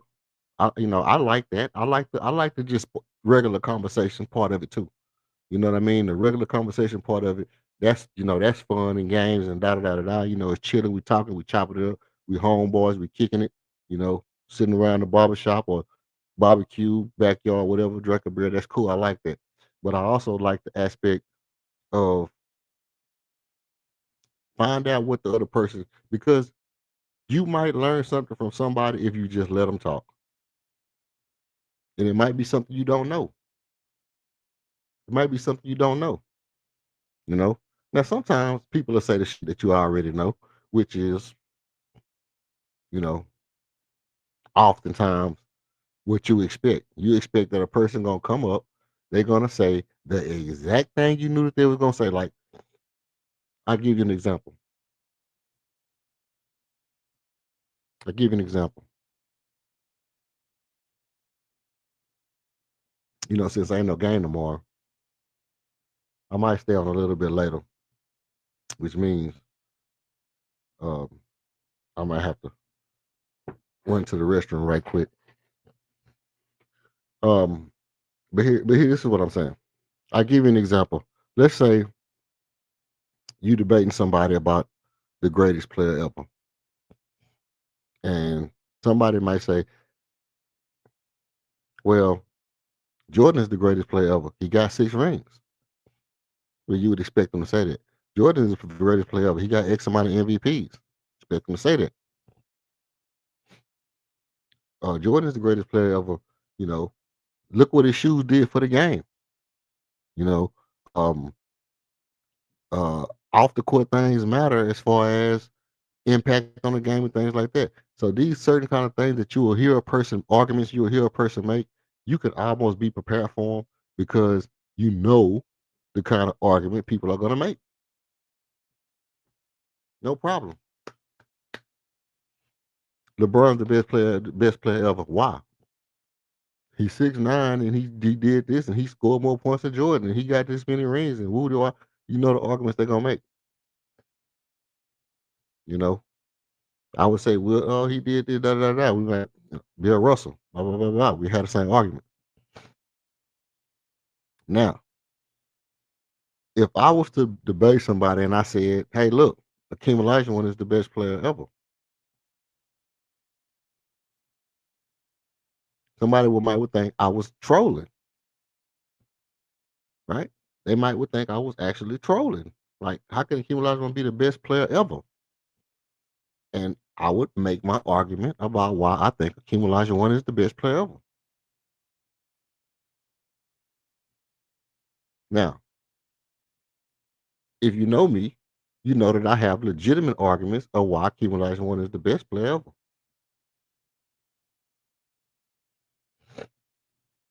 And then, you know, somebody would be like, man, EF just be saying stuff. Not necessarily. Not necessarily. But I'm saying that I could make the argument that Akeem Olajuwon is the best center ever. Right? And then I can say, if I tell you that the best center ever is as fast, athletic, can jump as high, can play perimeter defense just as good as anybody six six and above. He's as good playing perimeter defense as anybody 6'6" and above. He's the best center ever. He's the only person to win all 3 trophies in 1 year. He's the best shot blocker ever. Probably the best defender ever. And he really, honestly, truly in his prime, he averaged like 26, 27 points a game.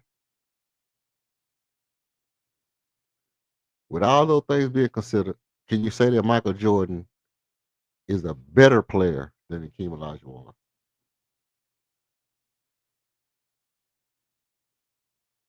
See that, and you would have to explain to me how you could tell me that if Olajuwon played against Michael Jordan, he would beat Jordan. I mean, like, how would Jordan beat Olajuwon if they played against each other?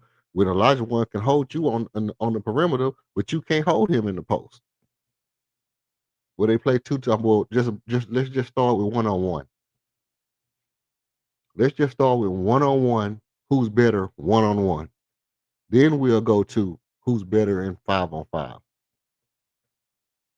Because in order to be better than somebody, you have to show me that you can beat that person at what they do. So, like, that's the kind of arguments I would make, and that's the kind of debate that I would take with somebody, because I actually like the art of debate, and I actually like the idea of making an argument for something that I believe is possibly the reality that nobody else will say or that nobody else will ever accept because the argument hasn't been made efficiently. And you say, well, da da da da. Well, is you know, is Bill Russell really better than Olajuwon? Is Wilt Chamberlain better? Because if Bill Russell and Wilt Chamberlain is better than Olajuwon, then they might be better than Jordan too. Maybe Jordan ain't the GOAT. Maybe the GOAT would legitimately have to be a center.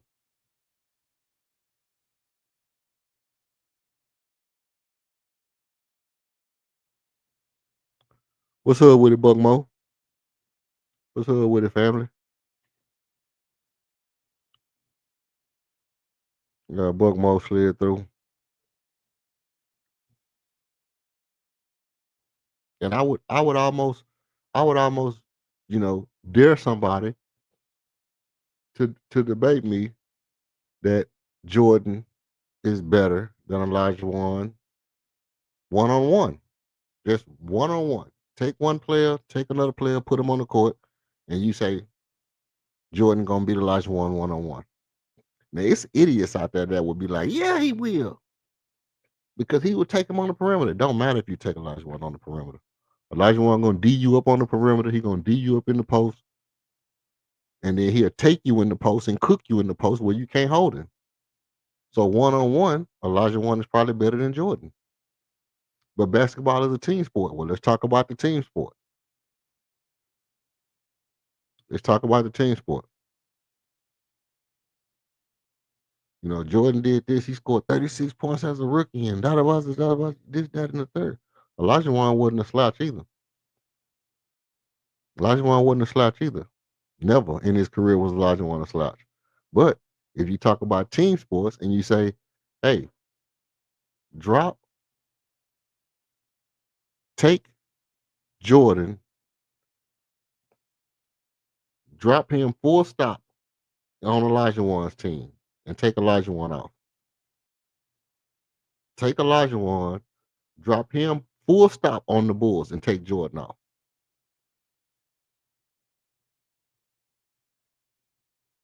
You see? So you tell me that if Jordan had that, if Elijah Wan had that Bulls team and he was on the East, he wouldn't have had 5 or 6 championships.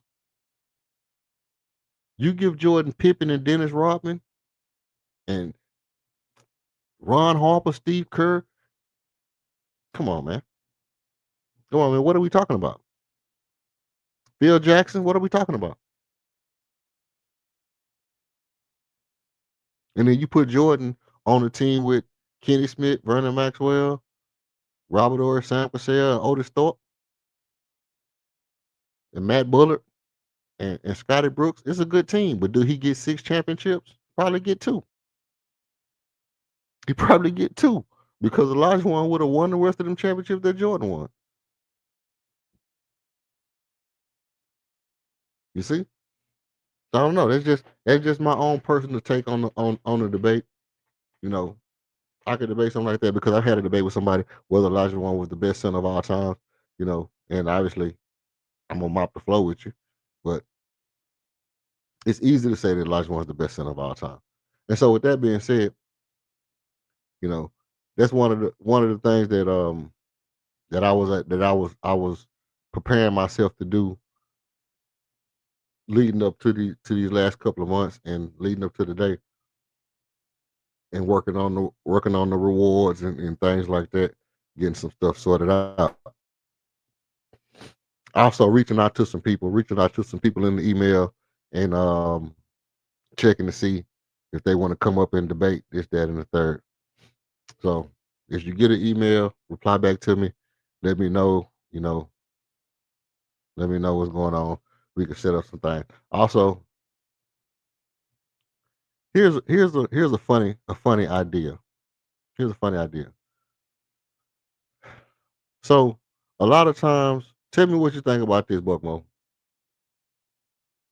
A lot of times you can be embedded into you can be so engulfed in the idea of team dynamic that you can wrap yourself up in believing that the team is a unit and that it'll act like it's a unit. But then when you start to think about it, it's just a business, and then you kind of see different things resonating and surfacing, and then you look at it differently. So I'll give you an example.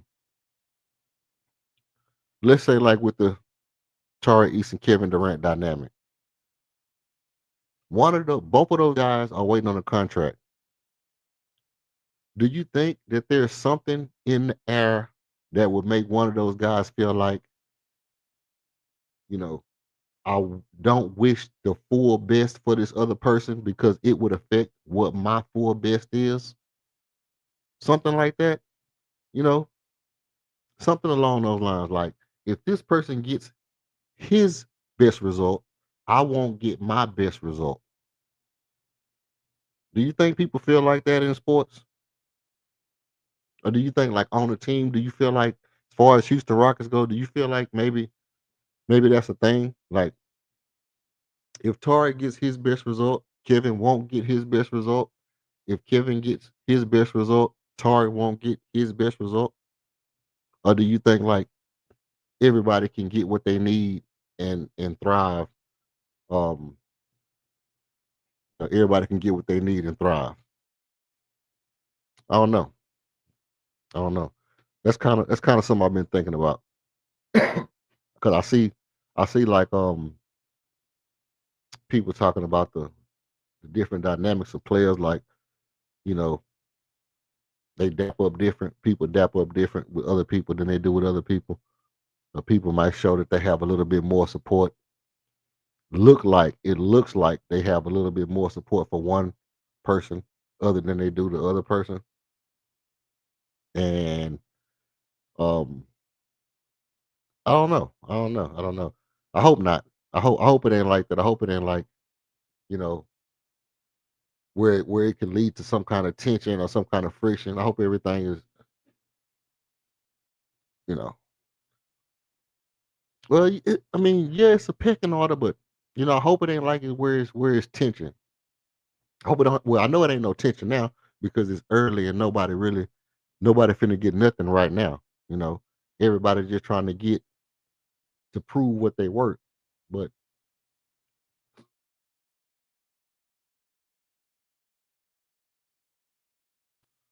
I hope it don't get to where it's like it builds up to where it is tension or where somebody start to feel like because we humans and we all got instinctively, it might be just one day that somebody feel like that.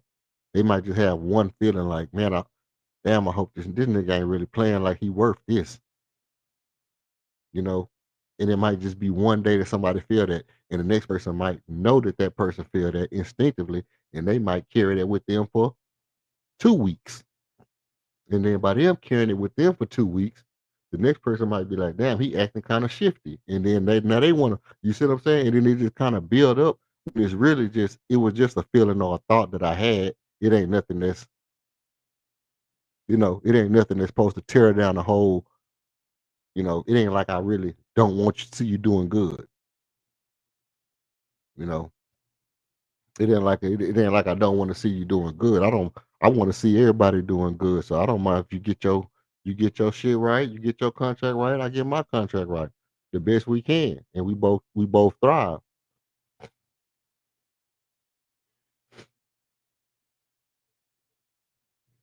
One thing for sure. One thing I know, two things for certain, three things for sure, man. If it's one thing I know, two things for certain, three things for sure.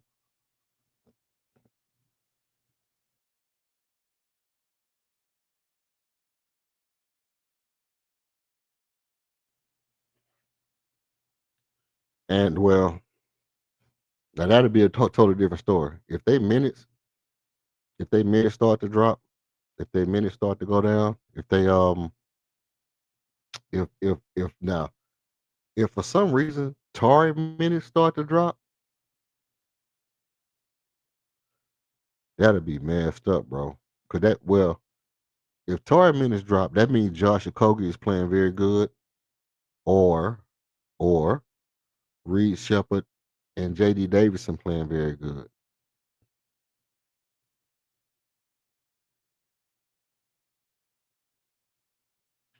It is. It is. If Tar Eason drops, it's gonna be trouble, trouble. That's some dysfunctional shit.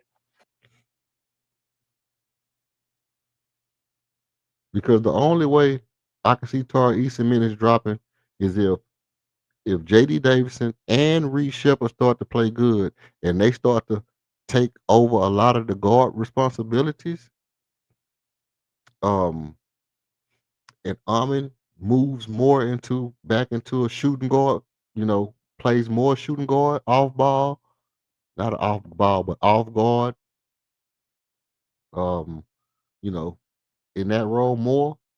And then that means that he slot Torres squeezing out minutes at the three because Armin's gonna still get minutes at the three if he's playing. If JD Davison getting minutes and Reed Shepard getting minutes, that means they playing some 1 and 2. They alternating some 1 and 2 sometimes. Armin is playing 2 and 3 sometimes. KD's playing 3 and 4 sometimes. Jabari's playing 4 and 3 sometimes, or 4 and 3 and 5 sometimes. And Tari Eason is squeezing in 7, 8, 9, 10 minutes. Squeezing out 9 or 10, 15 minutes tops.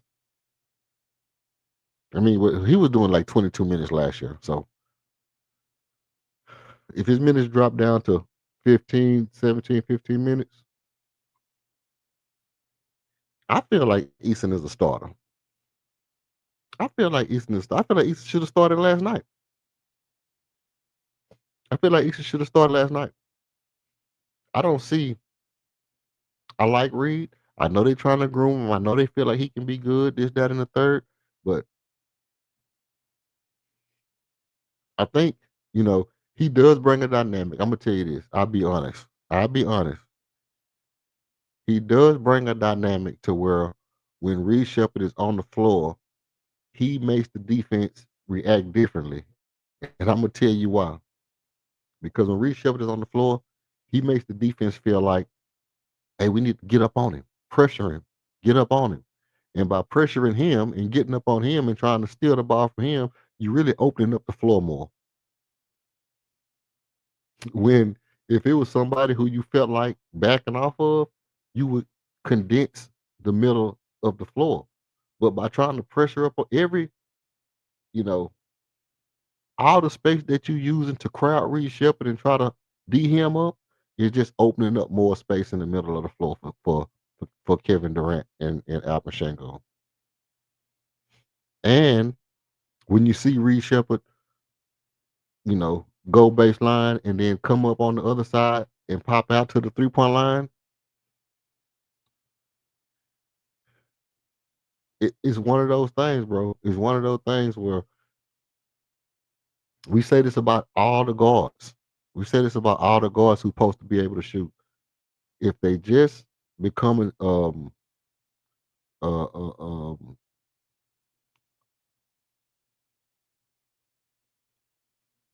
what's the word I'm looking for? If they become a adequate option for running off screens, baseline screens, pop outs, Reed Shepard is going to be different. He's going to be different when he can run off a screen, not catch and shoot at the same time, but run off a screen and position himself, catch the ball and shoot. Run off a screen, get into a position, make the defense shift, and be in a different spot, and have time to position himself and catch the ball and shoot. That's gonna be different. That's gonna be different when Reed Shepard will be able to do that.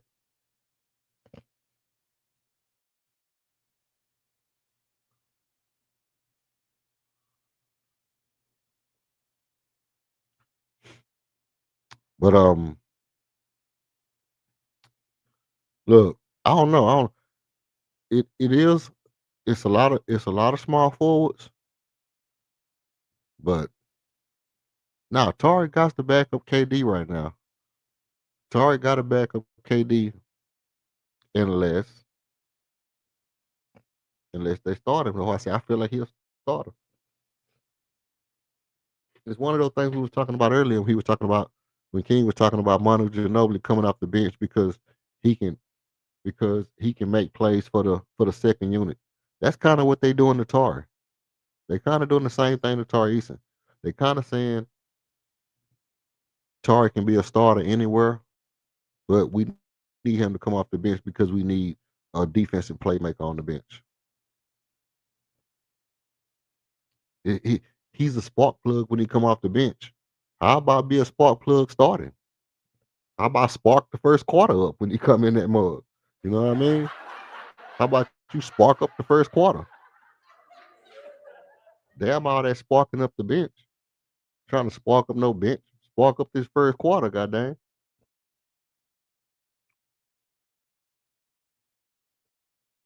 Smith gonna back up KD. You think Jabari gonna back up KD? I don't know about that. I don't know about Jabari backing up KD. The thing about Jabari backing up KD is if Jabari back up KD, who's your four?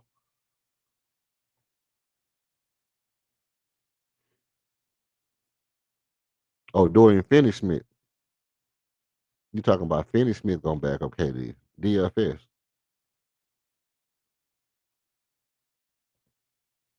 Dorian Finney-Smith.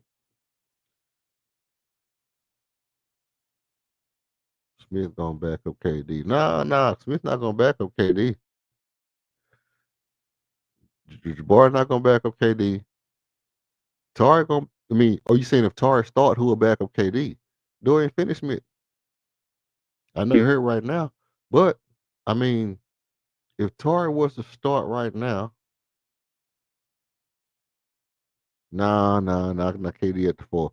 I'm saying, I'm saying that it would be Armin, Tari, KD, Bari, Shangoon, and then what you would do if you took KD out, you would either move Shangoon down to the four and Armin up to the three, then bring in Reed and bring in a big.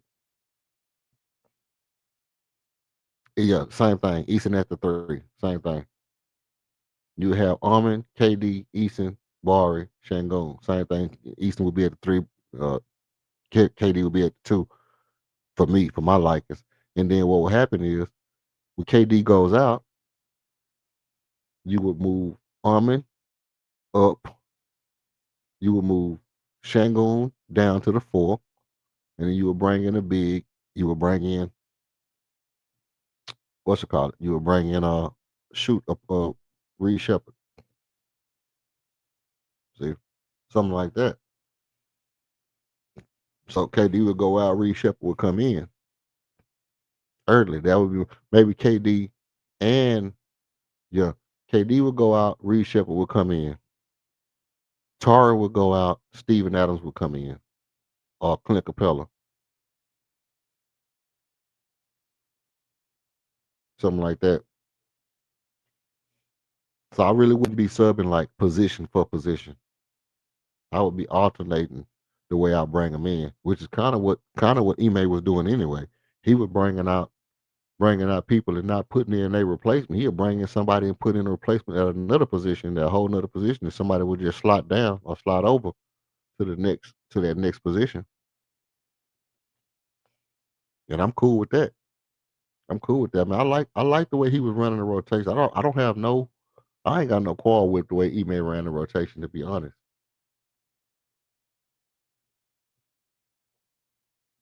I was cool with the way everybody panned out. I didn't really have no problem. I just like Tar. I'm crazy about that defense. Um, Now the JD Davidson thing is the JD Davidson the JD Davidson thing is a little different because JD Davidson really is not he's not really outplaying Aaron Holiday. He's not really outplaying Aaron Holiday.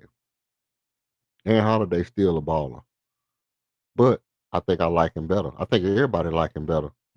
He just looked better playing than Aaron Holiday because he's bigger, But when you need somebody who's super fast and small, when you just want a little small, quick point guard back there, Aaron Holiday fits perfect.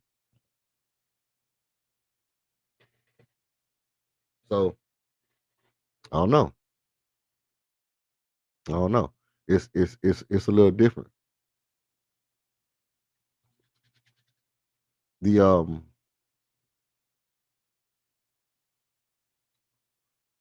hold up. Let me see. Let me see something. Oh, okay, that's what did it.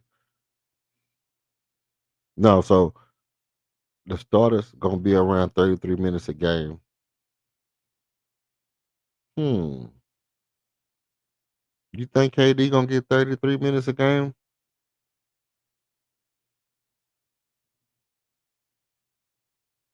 You think KD will get 33 minutes a game? Look, I don't. Let me say this: KD had 20 points. He didn't play 33 minutes last night. He played 24, 25 minutes or something like that. I'm like, I guess 30 minutes, 33 minutes. I guess 33 minutes ain't bad for KD. 30, 20, 26 minutes would be better. 27 minutes would be better, especially if he can get you, if he getting off like that. If KD getting off like that, because if you think about it, KD was on his way to a 40-point game last night. And him scoring that 40 last night would have, it gets him closer to passing Jordan. He gonna pass Jordan. He gonna pass Dirk Nowitzki, and somebody else they said he gonna pass. So KD passing Jordan is gonna be a big thing, especially this year. And he pass Jordan and get the championship, crazy.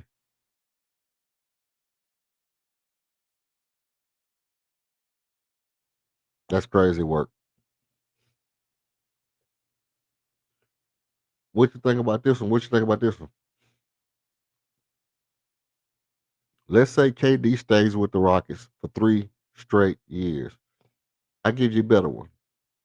This is my hypothetical. It's a hypothetical question. Let's say KD stays with the Rockets for 5 years. He go these 3 years on this contract. He come back and sign 2 more years. He stay with the Rockets for 5 years.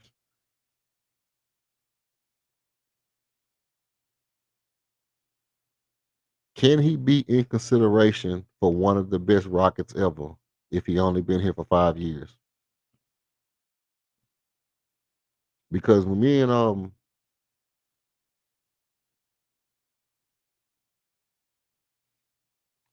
and King had the debate,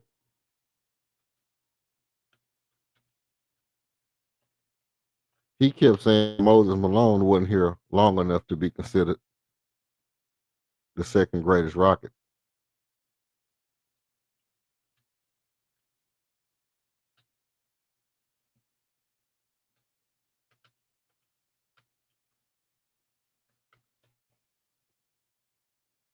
And I think, you know, I kind of wonder about that with the championship.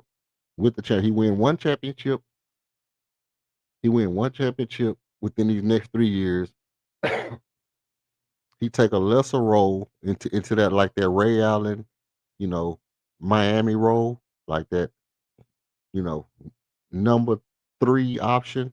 You know, Alper Şengün and the men become the number 1 and 2 option, and KD slides down into the number 3 option, and we continue to make runs at the championship. Maybe get to some more Western Conference Finals, but we don't get back to the championship before he retires.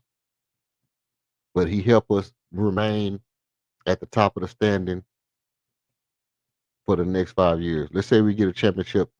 Let's say we get one this year, and for the next 4, we don't get one. But he's 4 after that we don't get one. But he stay on the team and he retire after 4 years. Is that enough for him to be considered one of the best Rockets ever?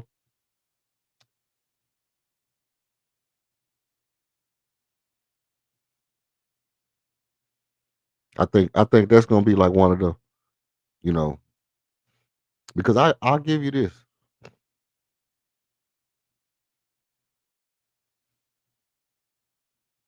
So you saying he would have to be in the? I mean, he's not gonna be the lead dog. And I mean, look, he barely the lead dog right now, bro.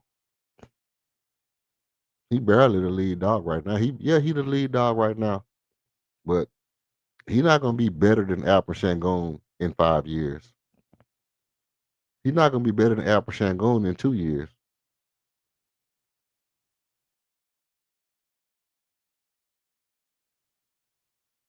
So you saying like if Alperen Sengun takes a monumental leap and he's just flat out better than KD, let's say Alperen Sengun is almost like Alperen Sengun is MVP level, and just because KD not MVP level, he can't be one of the best Rockets ever. You saying he would have to be that good while he was in Houston? He would have to be. He would have to play like prime KD in order to be considered one of the best Rockets ever. So we're not just gonna give him top Rocket. Um, yeah, we're not gonna just give him a top Rocket title because of what he did in his past. Is what you're saying? I can see that. I can see that. I won't argue with that. But I tell you this. I tell you this. I'm gonna tell you this flat out. KD might be, depending on how this year play out, he might be one of my favorite players ever. One of my favorite Rocket players ever. One of my favorite Houston Rockets ever. You know, some along those lines. Some along those lines. He might be one of my favorite Houston Rockets ever. He's never going. Nobody's going to ever be better than Vernon Maxwell to me. Vernon Maxwell is my favorite player ever. But I mean, my favorite Houston Rockets is like Vernon,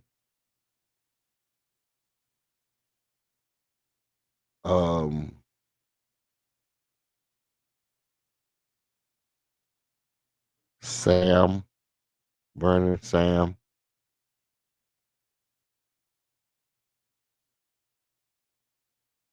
Ron Artest.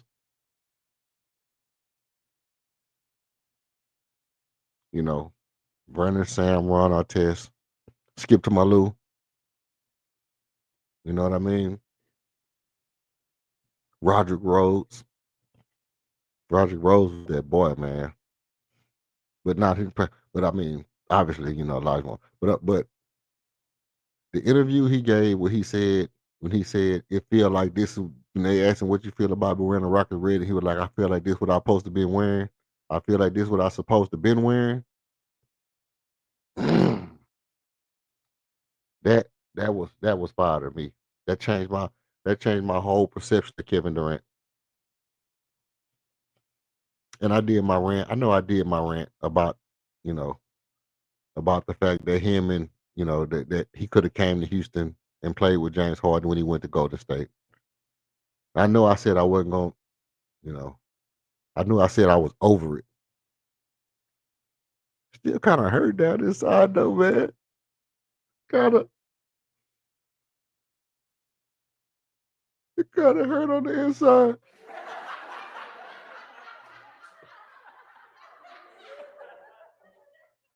It's just one of the things that I'll never get over in my head, bro.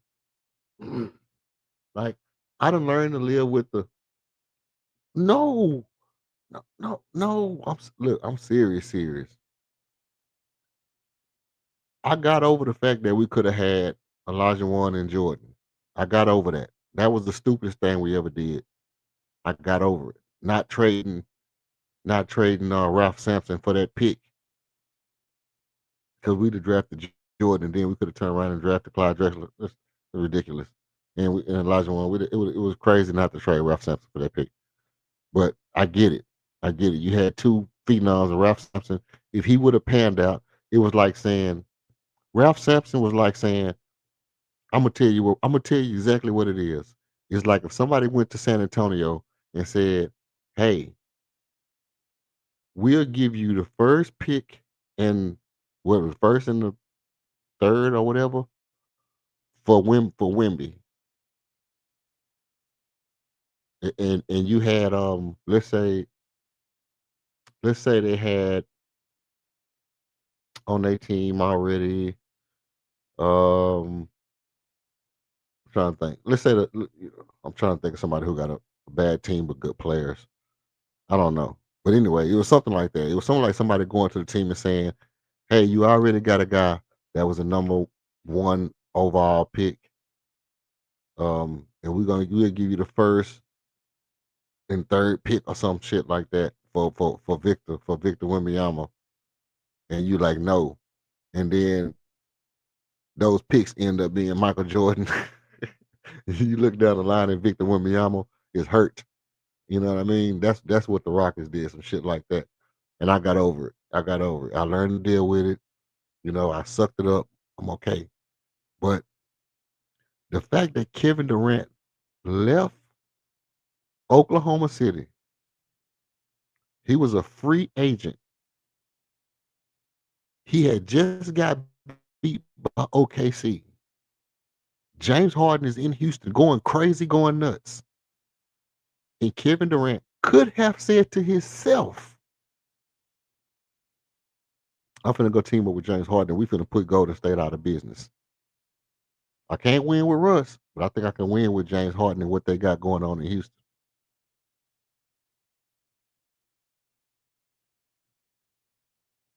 It just it's just shocking to me that he didn't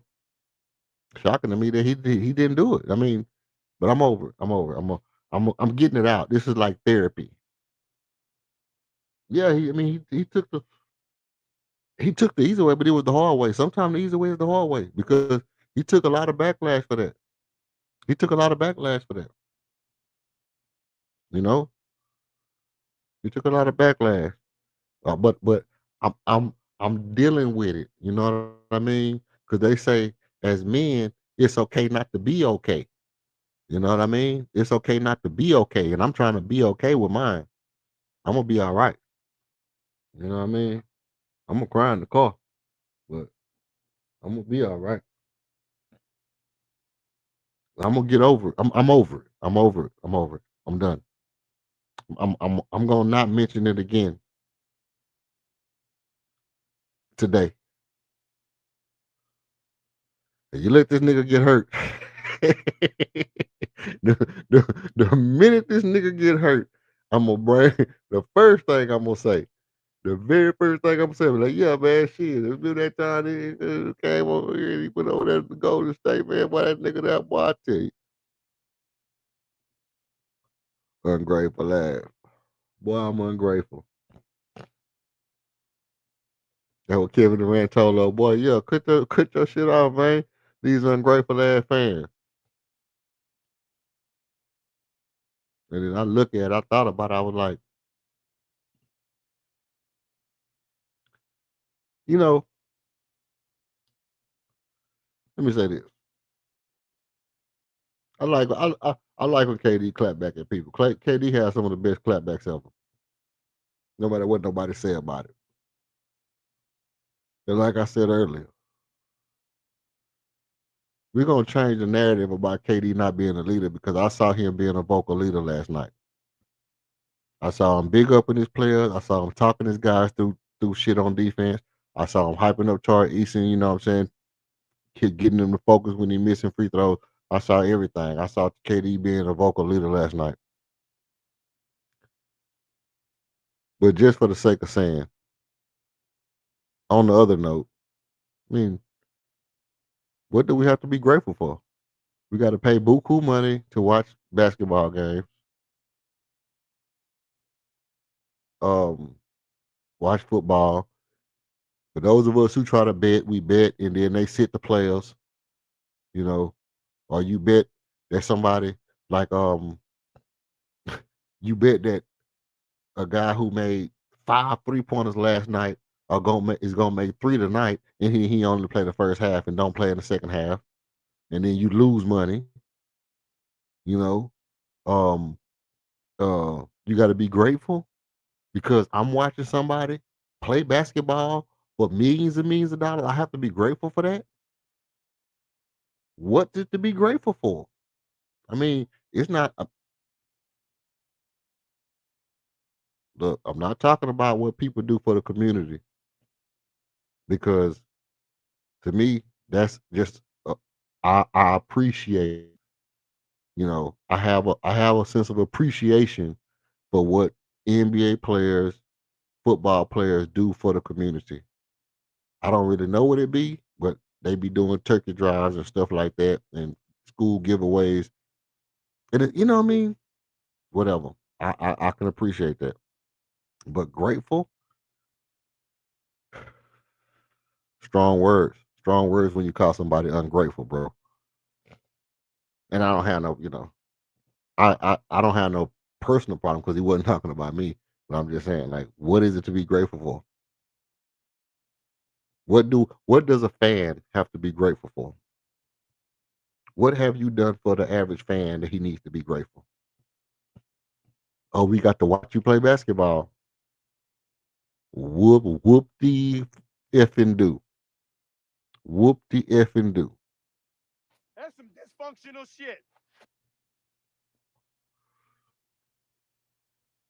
We got to spend our time watching 2 hours of men run up and down the court and give us a false sense of um celebration and shit that we'll never be able to do, and we just sit there for 2 hours and watch other people do it, be successful at the highest rate in American society, and we need to be grateful because we get to do that for 2 hours, right? Now, I'm off my soapbox. You know, the thing about it is as a Rockets fan, I tell you this. I am very, very, very glad that we have a team that can be successful this year. Now, I don't know about grateful for that, but I'm very excited that we have a team that can be successful this year because on the other hand side, on the one hand side, yes, we watch other people be successful for 2 hours at the highest level of success. And even when they fail, their success is way greater than most of our success. But by the same token, we get to alleviate ourselves of the regular life, the regular day to day rigmarole, the stress of society, and take that off our shoulders, a burden that we could not get off our shoulders for a matter of time, and watch guys go out and be successful. And we get to live through that shit vicariously. And every time the ball goes through the hoop, we feel like whatever the hell we went through that day don't matter. That shit that happened, that dude that flipped you off in the car, it don't matter because KD made a jump shot. And Reed Shepard made a good pass. So now King be happy because Reed Shepard made a good pass. Reed Shepard did a skip pass. Alfred Şengül did a no-look pass. And Reed Shepard is a better passer than Alfred Şengül all of a sudden. Don't even get me started on that. Don't even get me started on how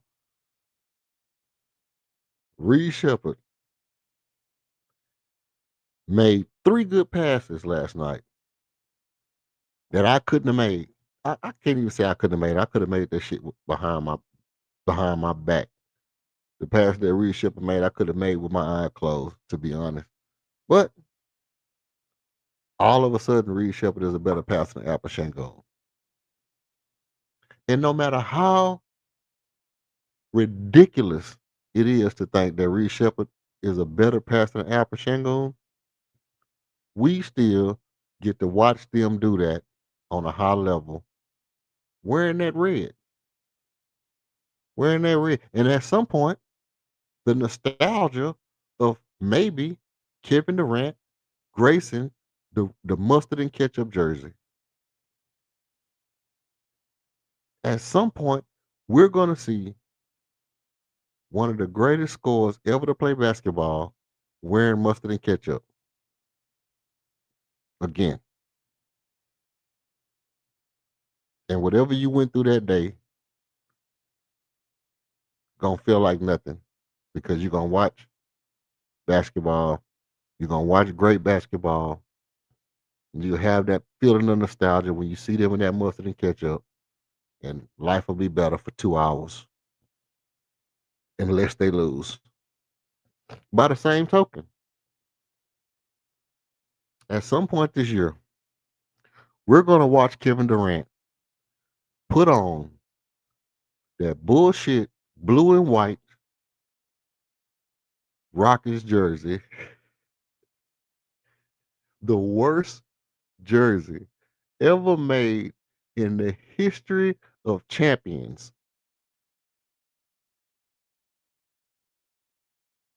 There's never been a jersey that I hate to see more than the blue and white Houston Rockets jersey. And at some point, they're going to put that shit on this year.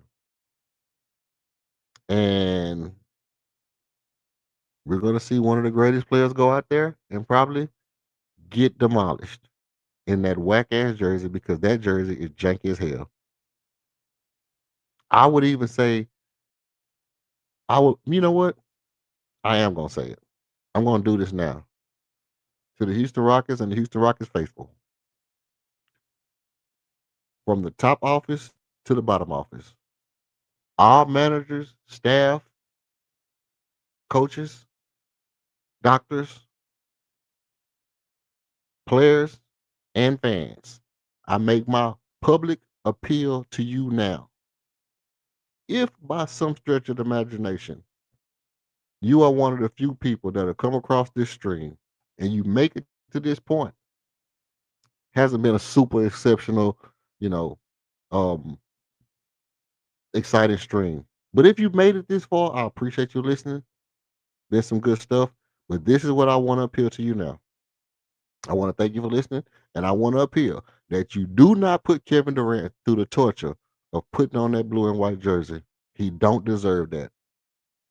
He don't deserve it. He don't have nothing to do with Houston Rockets fandomship like that. Did not make that man go through that. I wouldn't even risk it.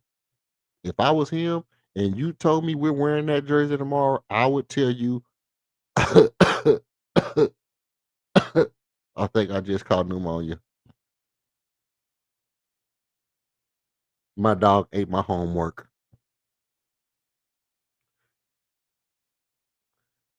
I just seen a deer, bro.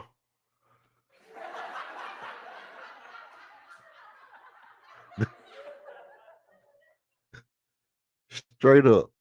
Straight up. The minute you tell me we wearing that blue jersey with the stripes on it, deer, bro. Straight up deer, bro. I'm not wearing it. No. Now the dumpster knot, I kind of dig the dumpster knot. It's okay. But the old Rockets joint, no. Hey, look.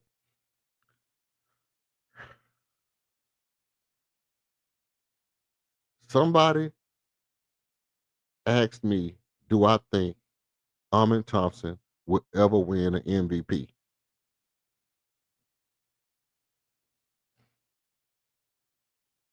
Tell you what, I'm gonna answer that question. I'm gonna answer the question. If I think Amin Thompson gonna win an MVP, right after this commercial.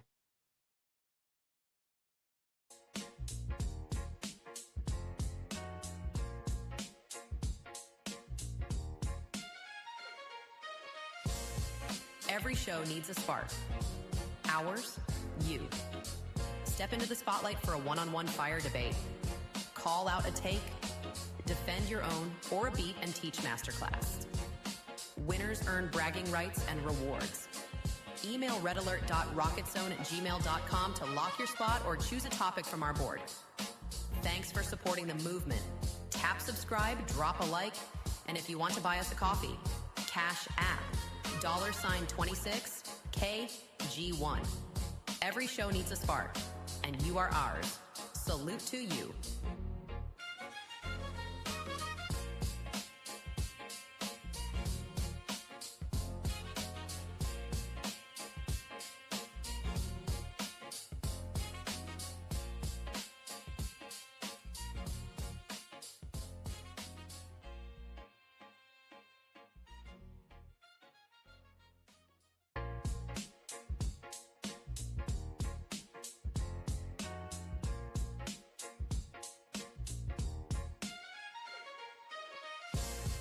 Every show needs a spark.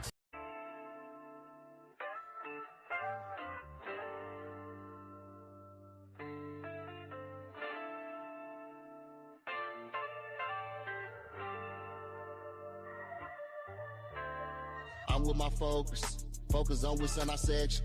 Nigga, we tune in the blessings.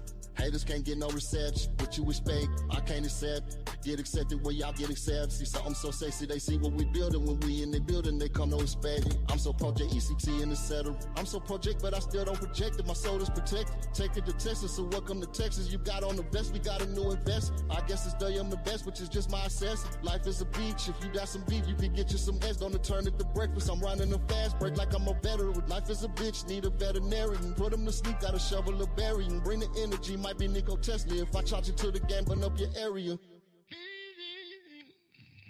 I'm in my zone, yeah. I'm in my zone, yeah. I'm in my zone, yeah. I'm in my zone, yeah. I'm in my zone, yeah. I'm in my zone, yeah. I'm in my zone, yeah. I'm in my zone, yeah. I'm in the zone,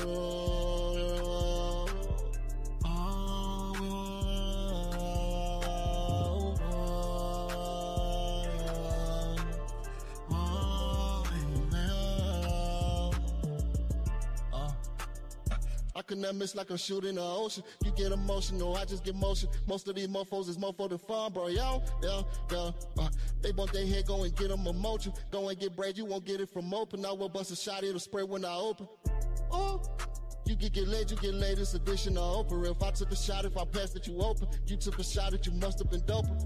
Oh.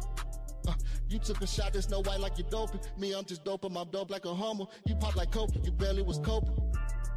Yeah. You on that hater pack, what is you smoking? You cannot fade me, that just wish for hope. I flood that here like a sink when it's broken. Woo. Yeah.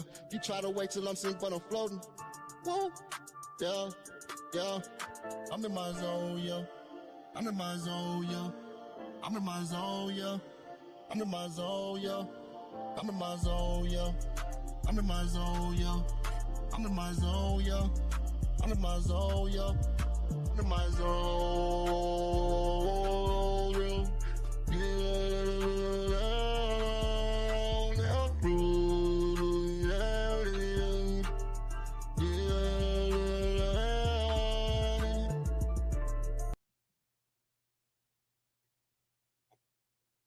All right, I'm back. Thank you for waiting. Appreciate the little short restroom break. Check this out. Oh, got a comment in the. Let's see what the.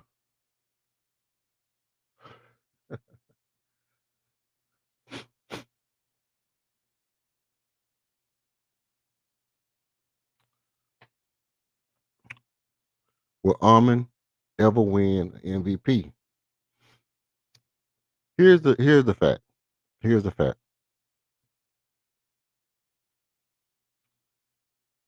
Armin could be the first person since Elijah Wan to get the trifecta. And this is how I see it. It could be Wemby. Wemby could get the MVP, the Defensive Player of the Year, and the chip all in the same year. The MVP of the world and all that shit in the same year. But Armin could do the same. Because Armin could very well be, and it won't be this year, but in about 6 years, 6 or 7 years, Armin will be entering his prime. He will have developed a shot or either not developed a shot. If he has developed a shot and he has, learned to play at his full capacity and his full speed, and read the game at full speed, and Wemby has already gotten the Defensive Player of the Year or an MVP, let's say Wemby wins the MVP in 3 years or 4 years, and they don't want to give it to him back to back, and it's kind of that, we're not going to give it to you back to back. And the next year after that, Armin takes a big leap, another big leap, and he enters into his prime, and he's playing exceptional well. I can see a situation to where Armin could. I mean, Anthony Edwards. If Anthony Edwards get an MVP, it's going to be within the next 3 years. If Wemby get an MVP, I assume it'll be within the next 4 to 5 years. If Army was to get an MVP, it would have to be in about 6 to 7 years. So it would be around year 9 or 10 when he got his MVP. Think about it.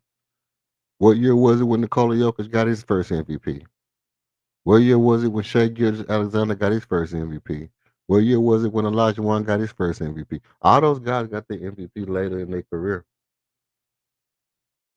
I mean, Shea was year 9 or 10.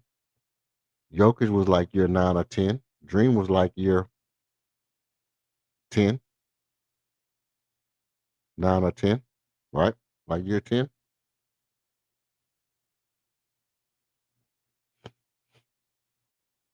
So if Armin was to get an MVP 6 or 7 years from now,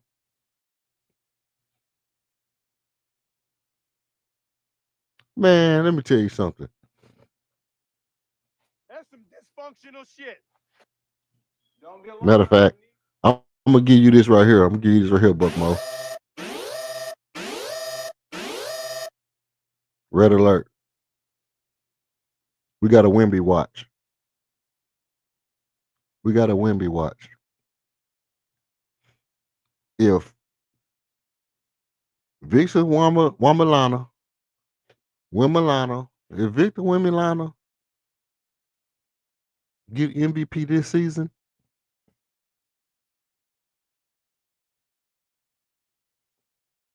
oh my goodness.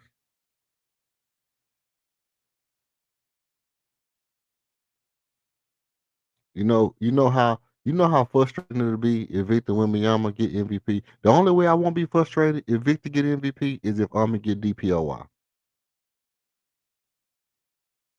If Victor get MVP and they give Armin DPOY, I'll be cool. But Victor has to play over 65 games to get MVP, bro. And they have to be a top, I'm gonna say top 4 seed.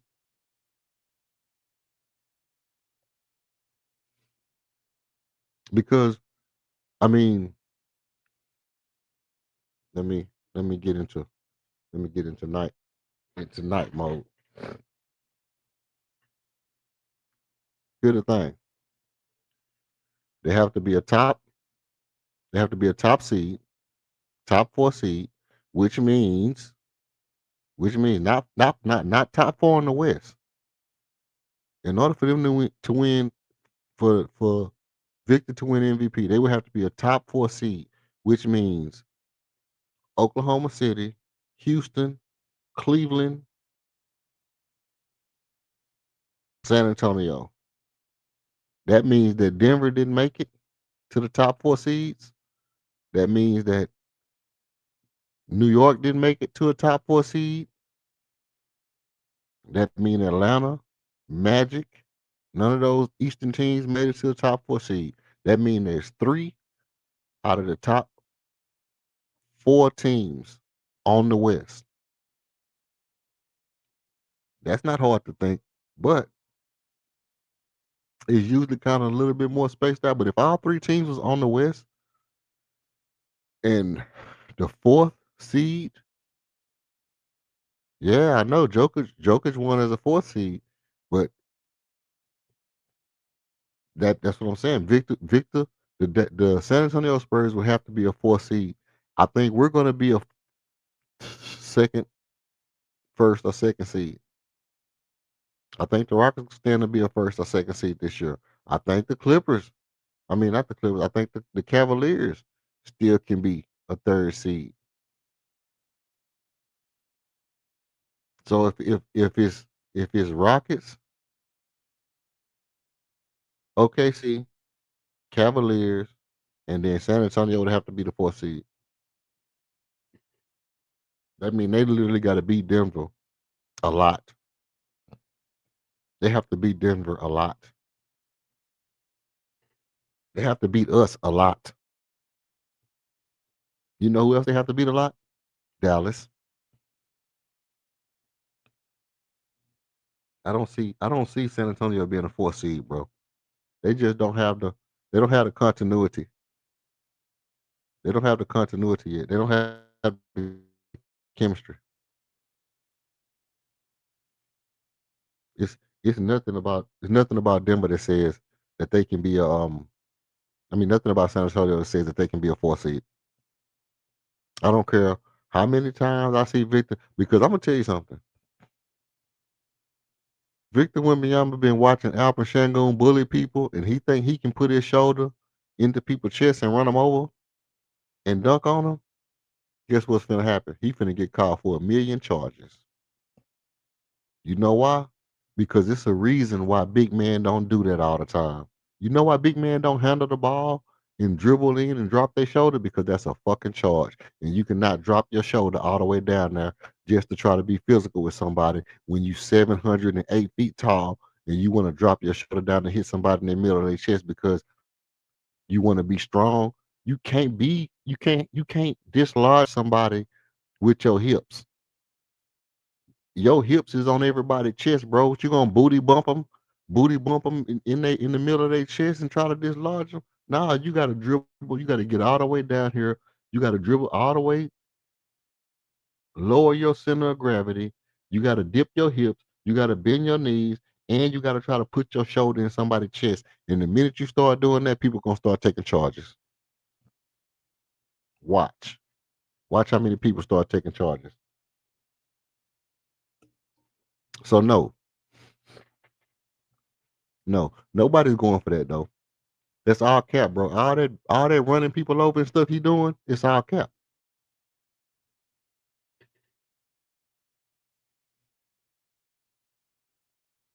Yeah, yeah, yeah.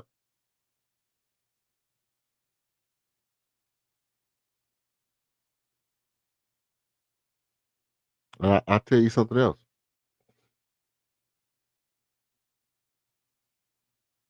Yeah, my mic loud as hell. Let me cut my mic down a little bit.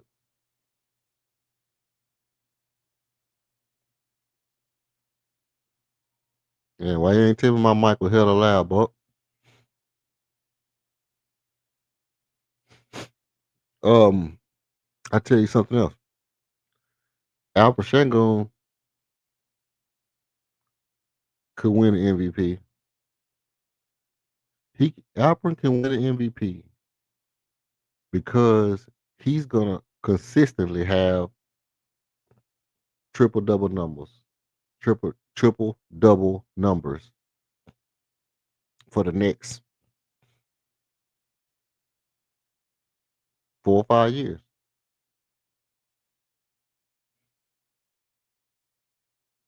Alfred Şengün is going to average. He's gonna average a triple double this year. I said it first. I said it first. Tag. I mean, I said it first. Alfred Şengün, he gonna average a triple double.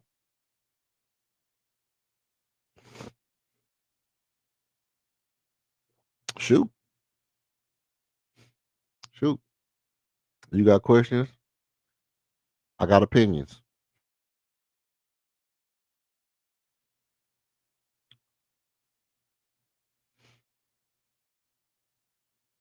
What's your question? Now you know you can come up if you want to come up. Asking questions like that, you can stay where you at. Nah, I'm just messing with you. You can pop up if you want to pop up. Is Wemby better than Al P?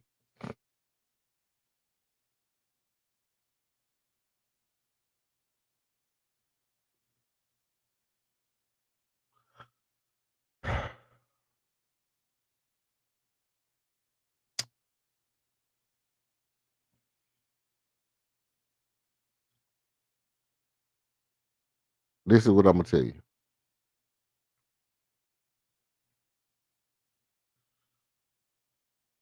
First, I'm gonna ask you this question: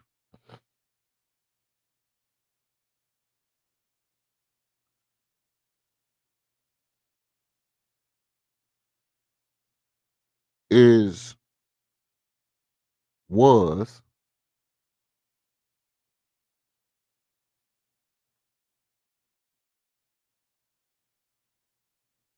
Tracy McGrady better than Paul Pierce?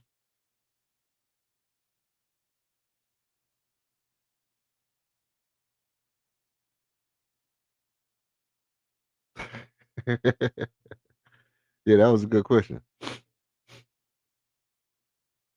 But that's the question I posed to you. Was Tracy McGrady better than Paul Pierce?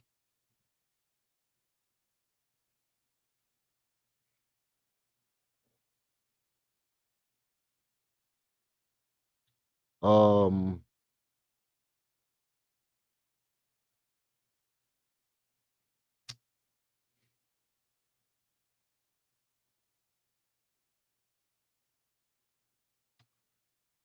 the answer to me right now is going to be no. Well, the answer to me is going to be no right now. And it contradicts my question because in my mind's eye, Tracy McGrady was better than Paul Pierce. Tracy McGrady is highly underrated, which I think I think that's why King been running from me on that debate. I think we said the most. No. His was the most overrated. His was the most overrated. He said Tracy McGrady was the most overrated Houston Rocket ever, and I said the most overrated Houston Rocket ever was Aaron Brooks. And ever since then, that boy King just won't pull up and he won't take the debate. He won't take the debate because he know he finna get cooked. Because Tracy McGrady is probably not the most overrated. He's probably the most underrated. One of the most underrated players of all time for what his skill level was. Said that to say this.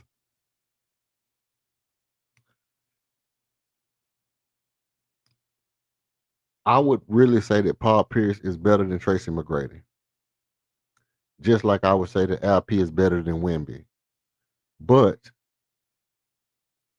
I think if Coach Popovich stayed in San Antonio, if Greg Popovich stayed in San Antonio for about another 2 or 3 years, I think Wemby would have been that boy. But Pop gone.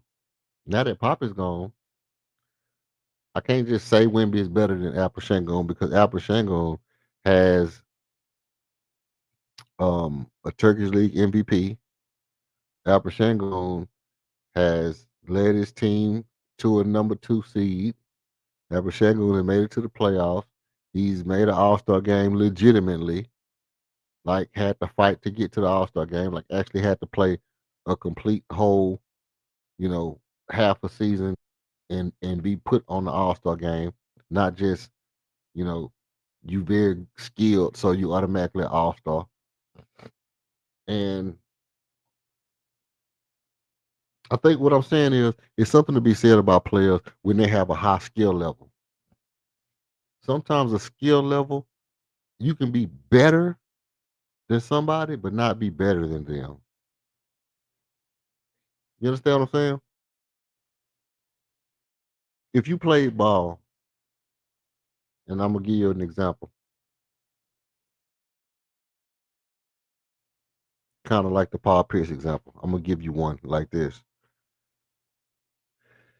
Most people who play ball have played basketball with somebody who was exceptionally more athletic, probably faster, maybe taller, or maybe it was the little dude, maybe it was the short dude that was super quick that could dribble like hell and was super quick and strong, could steal the ball, that was just hella athletic and fast and strong and could do everything, but you still knew how to beat the person playing. I still know how to beat you. And so as long as I know how to beat you, what you can do don't matter as far as who's the best. because you might be better than me as far as you might be a better ball handler. You might even be a better shooter. You might be faster. You might can jump higher. But if I know how to beat you, if I know that if I play you to your left, you're going to cross over and I can jam your hand every time and get the steal, and I know that I can push you to my defender every time, and you're going to keep going that way, and I can outthink you, or I can out finesse you with, sleight of hand, foot movement, I might be better than you, even though you're better than me. And I think that's the Wemby syndrome. Wemby might be better than everybody, you know, because all around he can do stuff that people can't do. He's the only person in the league that can dunk from the 3-point line. That he actually got the Tom Chambers. You remember on was that NBA Live? That was like the old live, 95 live, where you hit backwards, forwards with Tom Chambers from the half court. You hit backwards and forwards and dunk at the same time, and he'd do the 360 from the half court line. Tom Chambers, hey, Wimby might can Wimby might can do that, but I don't know if he better than LP because LP know how to beat him. LP know what it takes to beat Victor Wembanyama. He know how to get up on him. He know the little crafty shit to get around him. You know, and at the end of the day, it's just not much that Alfred Şengün can't do. Can Victor shoot threes better? Yeah. He can block shots better. He can't pass better. He's not a better passer than Alfred Şengün at all. And it's only one center. I mean, Victor Wembanyama win MVP first because of the politics. Easy. They wanted to give Victor Wembanyama Defensive Player of the Year based off of like 10 games. He played like 10 games, and they were saying that as of right now, Victor Wembanyama is Defensive Player of the Year. You know, like, why don't you just, you know, pause? Just pause already. Just pause everything. You know what I mean? You all up on that boy, man. Let that man play. Let that man play a whole season before you try to give him an award. You know, I'm glad he realized what the NBA is about because Victor Wembanyama kind of came in the game kind of like Yamin. He kind of came into the NBA with this mindset of, my personality, who I am, is bigger than the league. Cause that's how y'all came in. Y'all was like, oh, we humble, we don't do this, we don't disrespect people, da da da da. And then sooner or later he found out it don't matter who you is and what your culture, you know what I mean? And Victor kind of had to learn that too. I want to be KD. Oh, I'm cool, I'm smooth, I read, I do yoga and read books in the middle of the night. And I'm finesse, I'm pretty boy, I got baby hairs and shit like that. And he learned very quick. You're gonna get off of that. You're gonna come down here and you're gonna play some basketball. You're gonna LP gonna bang you, he gonna bang you in your chest and put up 45 on you if you don't change your aggressiveness on Slice. We're not gonna do that. But I tell you now, let me ask you this. I'm gonna ask you one, Buck.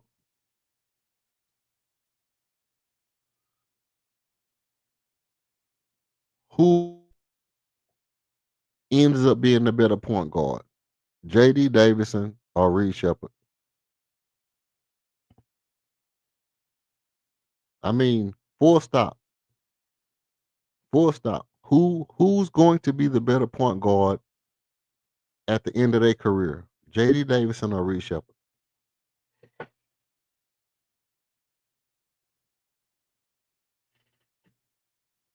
This is where it gets sticky at. Where it get real sticky. Because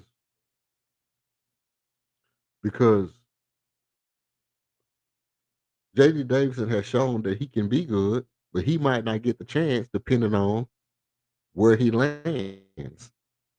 Like he's with us now. If we trade him to somewhere and they already don't need a point guard, or they trade him somewhere else and he get traded again, and then he end up on another team where they don't need a point guard, he could end up being a journeyman. You know, he can end up being a journeyman. Or it could be one of those situations where we just say, you know what? We're gonna roll with it and see if he that guy. And he could be that guy. Reed Shepard, he could not be as good as he's supposed to be, but be consistent and be very consistent for a long ass time and and just, you know, um um Mike Conley type shit. He can Mike Conley this shit and just be a Mike Conley, you know, middle of the pack, point guard skills, but consistent and professional and does everything the right way, fundamental, and just do that shit B plus all the way through for like 15 years. So tell me who you got. You got, matter of fact, I'll make it easy on you. 5 years from now, who's the best point guard? Reed Shepard or JD Davidson? 5 years from now.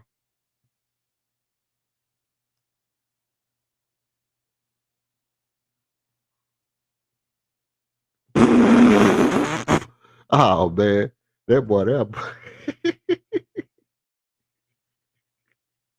that boy, that man, hold on.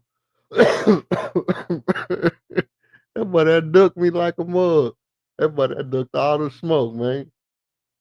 That boy ducked all the smoke.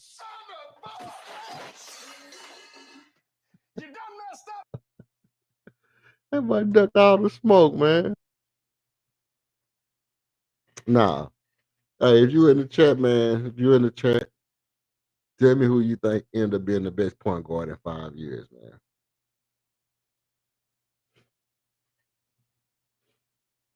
I'll tell you. Am I lying? Nah, you know what? I I don't think you lying, but I did what I think. I think this is a make or break year for both of them. This is a make or break year for both of those point guards. It's a make or break year. It could totally change the career path of JD Davidson. This could be the opportunity where you actually beat out a third overall pick, take his position, get on a team with Kevin Durant, become a starting point guard with a Man Thompson, and your career. The way he's shooting the ball, That's how you supposed to shoot.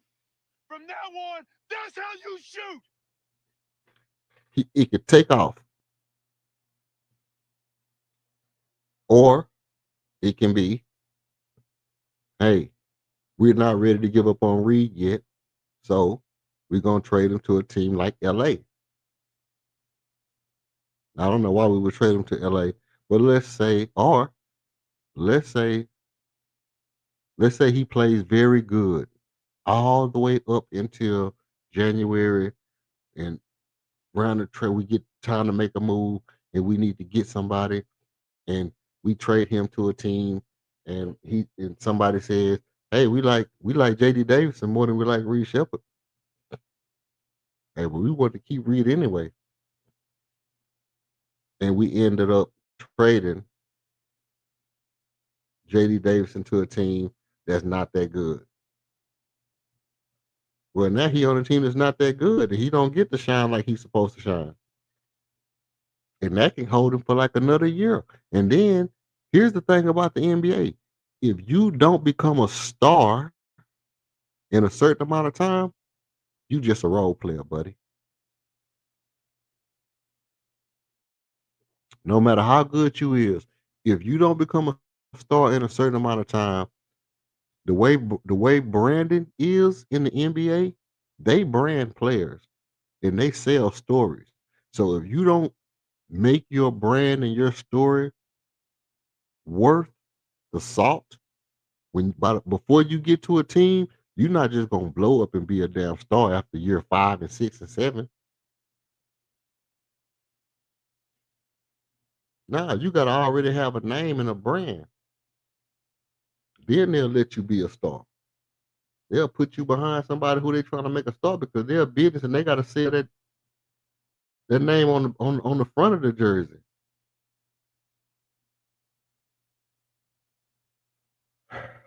Man, you've been saying that since day one, bro. Since you walked through the door, you walked through the door saying that Reed won't be on this team.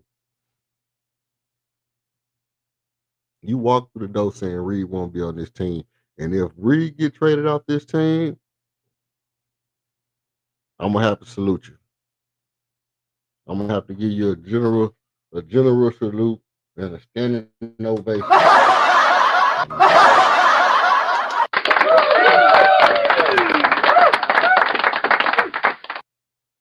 I'm gonna have to give you a standing ovation because you're the only one that's been like Reed ain't gonna be on the team. Now, I did follow your lead when I said that um I was gonna give him 5 games. It was him or Fred. I said I'm gonna give 5 games, but I did say after game one, I was gonna be able to tell you if Reed was ready to play this year or not. And since nobody's really asked me what I think about it, um, I'm gonna maintain my position. But after 5 games of the regular season, hey, I'll tell you this. I'll tell you this. If by game 5 of this season he haven't had a wow moment, um, I'm gonna have to agree with you, Buck. I'm gonna have to agree with you because I think at some point everybody on this team has had a wild moment. Aaron Holiday, Jay Sean Tate, everybody has had a wild moment. And Reed, if I mean Reed has had one, but mind you, it was G League and end of the year against OKC. So if you giving him OKC and we're gonna keep riding OKC game, he did that against OKC, but he ain't do it against nobody else, bro. That's just like that's just shit. Shut down Jokic, but he ain't shut down, he ain't shut down Joel Embiid. So that's kind of the same thing with Reed Shepard. Like he had a good game against OKC, but he didn't have no good games against nobody else like that. He ain't bust nobody else ass. You got to bust somebody else ass before I really believe that you him. No, it do. It do tell me something. I'm just not telling everybody what it tell me.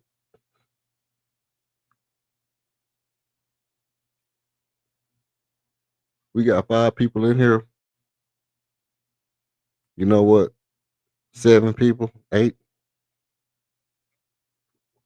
This is a small crowd. This is a small crowd. So I'm gonna let y'all on to something. I'm gonna tell y'all what it tell me. Y'all, anybody know who Bobby Rush is? Anybody know who Bobby Rush is?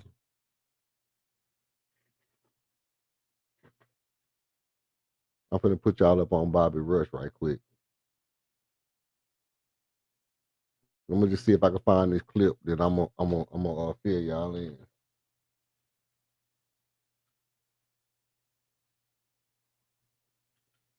But while I do that,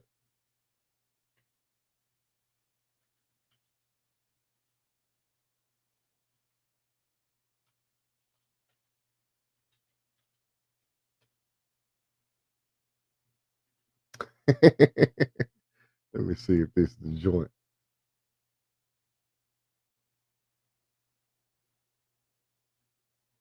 Oh man. Oh man, where is that?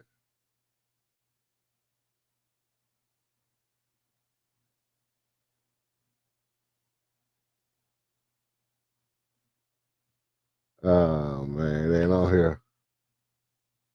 It ain't on here.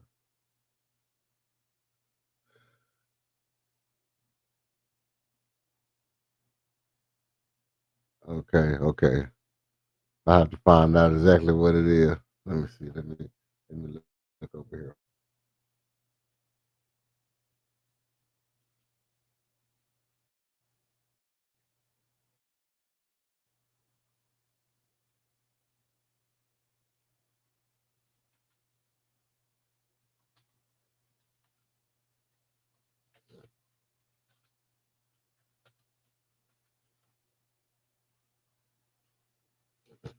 here.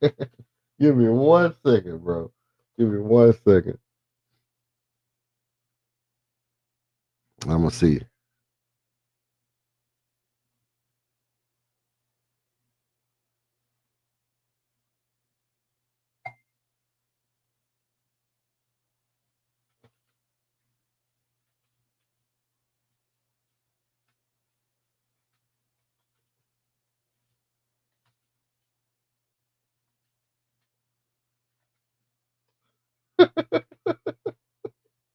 Oh my day.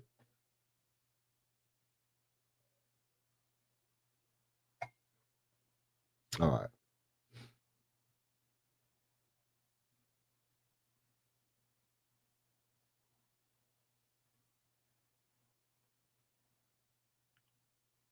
Yeah, it is. Anyway, okay. I couldn't find it.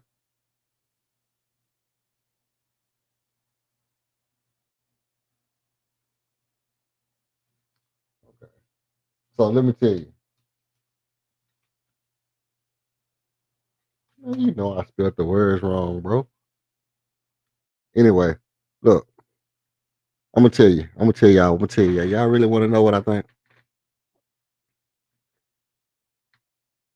I'm gonna tell you what it tell me.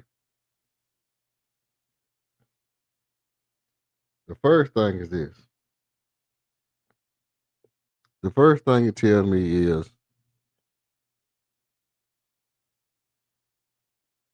he just ain't it. The boy just ain't it, man.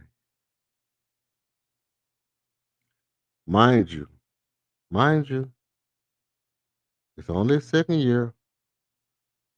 Remember, it's only his second year. But with that being said, with that being said, he got this year to show something different. He he got this year.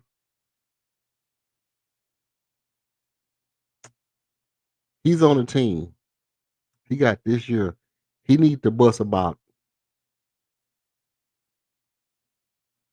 out of 82 games. I'm gonna say 15 games. He got to bust somebody ass. 15 games. He got to bust somebody ass to be him. To be him. 100%. You 100% right. You're 100% right. Ime is not no point guard whisperer, bro. Uh, Ime is not no point guard whisperer. That's not what he is. He's not gonna start, and he was supposed to over Fleet. Yeah, no, Ime not a point guard whisperer, and it's hard enough to say that if if Reed don't bust somebody ass 15 times this year, I got a second guess. I mean, not if he's a good player, because to me it ain't about if he's a good player. Is he, like I said before? Are you Mark Price or are you Steve Kerr? Are you John Stockton or are you Steve Kerr? If you Steve Kerr, you JJ Redick, cool, cool. Be Steve Kerr, be JJ Redick, cool. I don't got a problem with that. You JJ Redick, you JJ Redick.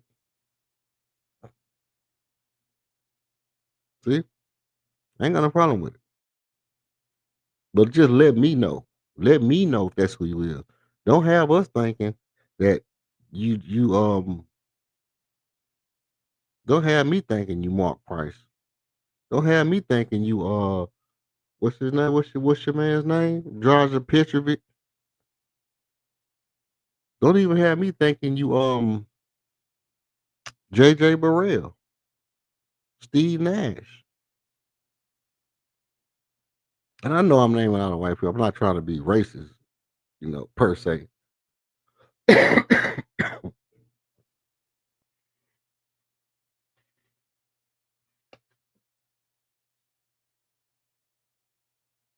But I'm just saying that all those guys were very unique players that anybody would want on their team. That's hard to come by.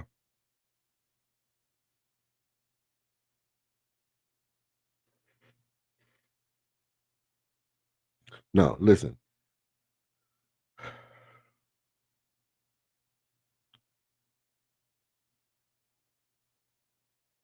It was like, I want to say like third, fourth, fifth game in March Madness. I automatically start campaigning for Reed Shepard. It was no contest in my mind. I'm going on everybody's platform saying, hey, look, we either need to take Reed Shepard, Donovan Clingan, Zach Edey, Frank Filipowski, Kyle Filipowski, whatever his name is. I'm going on everybody's platform and I'm saying this. Look, I'm saying it. I want everybody to know that it's 4 players that we should take as a Houston Rockets team.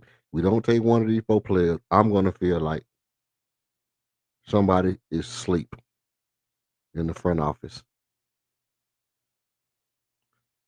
I was 100% sold on them 4 players. I'm still confident that all 4 of them players was the best option for the Houston Rockets. Nothing about me is going to change about that. I still feel like Reed Shepard was probably the best one out of the 4. Now, mind you, I looked and I saw Filipowski and I said, for me, that dude stick out more than anybody else. Filipowski stuck out to me more than anybody else. Everybody else said they didn't see what I saw, but I saw something in Filipowski that stuck out. The scouts, nobody was like, this is the guy. I'm like, psh. I mean, he has a similar game, to what I saw when I saw Paulo Banchero play. Just the ability to play from anywhere on the court, confident, to make passes, not be scared to take any shot on the court. And he big as hell, you know what I mean? And he get busy on the inside and the outside. Hey, that's just what I saw. Pause. But when when I look back at Reed Shepard, I'm like, the dude is shooting 60% from 3. And like you've always heard me say, that's a special thing that you don't find always. You almost got to take the shot on that. It was some more special stuff that you don't find always. A motherfucker that's 6'7", 4", that feel like he can shoot from the outside. Zach Edey. Zach Edey is 7'4", feel like he said he feel like he'll be able to shoot from the outside. Or was it Donovan Clingan? Clingan was one of them said they'll feel like they'll be able to shoot from the outside. But Zach Edey was the number 1 player in the world scoring points in the league in the college for 2-3 years. Donovan Clingan balling out of control. People like Clingan more than Edey. I like Edey more than Clingan. I know Clingan had a little different swag and versatility to his game. I like Clingan more.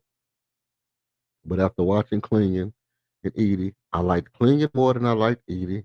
I like Filipowski, his game better than both of them, but I still would have went with Edey because he's 7'4", right? I still would have went with Edey over Filipowski, But yet and still, I'm gonna take the guy who shoots 60% for three because 60% from three, right? Because of reasons, right? So I'm gonna take him regardless. And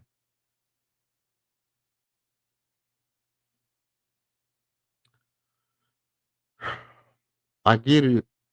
I get the idea of Ime having the final say on the pick and not feeling like Reed Shepard can do what he's supposed to do, but he speaks to what I was talking about earlier as far as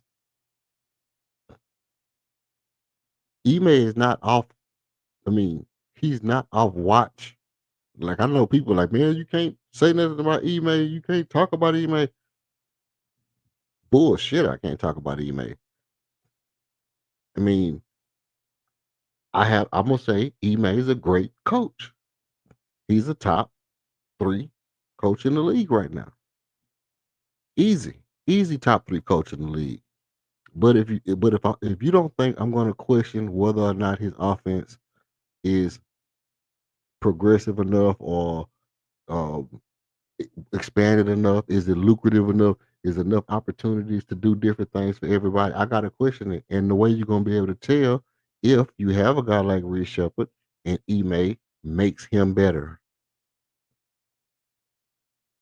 If Ime makes Reed Shepard get better, then we'll know.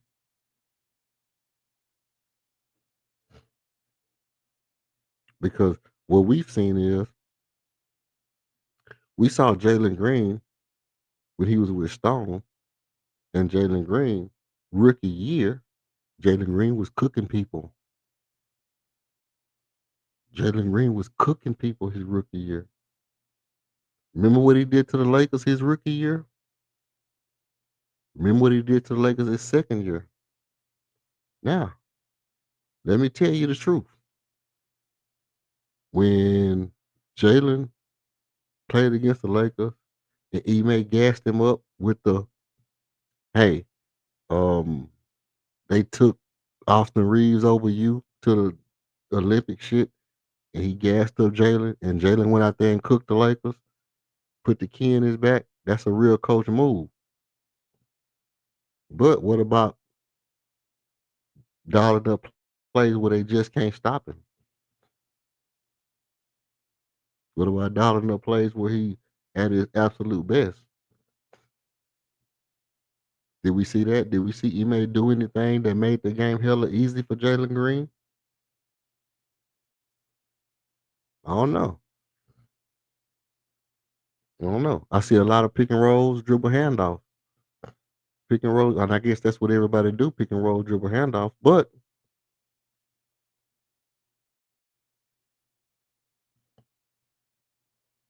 if you ask me, you got a certain amount of pick and rolls and dribble handoffs you can do before your 60% 3-point shooter is made, you know, you just kind of make him dispensable.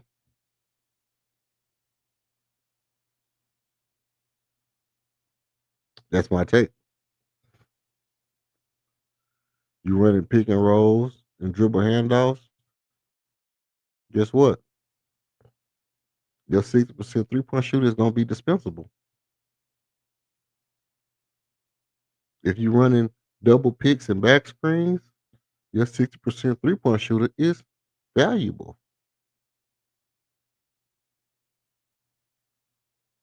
That's that's where things start to get different.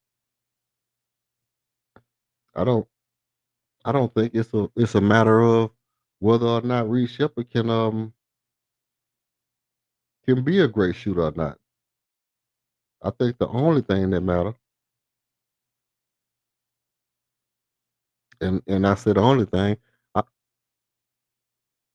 I think the only thing that matter is how many how many opportunities does he get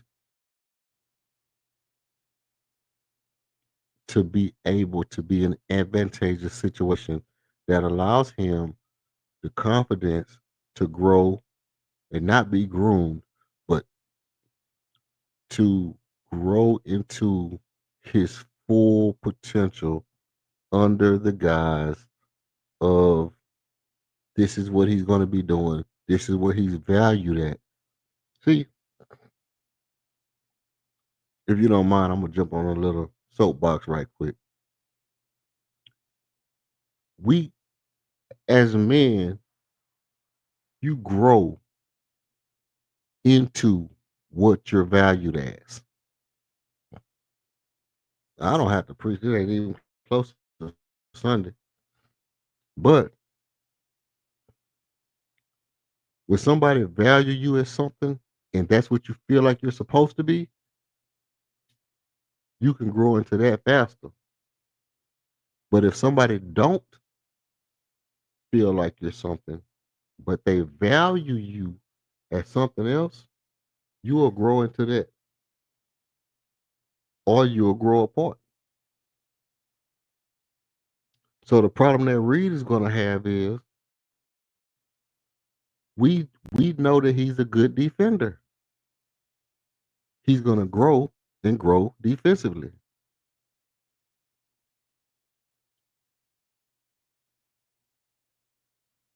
Ime might know that he's a good player. He might know that he's a good shooter. But is the environment, is the structure around what he needs to do in order to grow, is that advantageous to him or not? It's gonna be that simple. It's gonna be that simple. Because if there's no room for him to grow, if it's not an advantageous situation, you know, structurally, then one thing about it, he's sitting over there with a mom and daddy that's probably gonna be looking and saying the same thing that Tari's mama saying. Like, look, man, if they ain't gonna let you go, they gonna hinder your career and they gonna put you in a situation where you devalue yourself. But with Reed, they gonna give him all the shots in the world to be great. But sometimes it's not about the time or the see, time time doesn't necessarily mean opportunity. Just because you have the time don't mean you have the opportunity. Right? You know how people used to get into an argument and they say ain't nothing in between it but time and opportunity. Two different things. They don't constitute the same value. Time and opportunity, they coincide with each other, but they don't constitute the same thing. Reed has to have time and opportunity. He got opportunity, the time can run out. You can have the opportunity and not have the time. Or you can have the time like he got right now and not really have the opportunity because he might be required to do something different.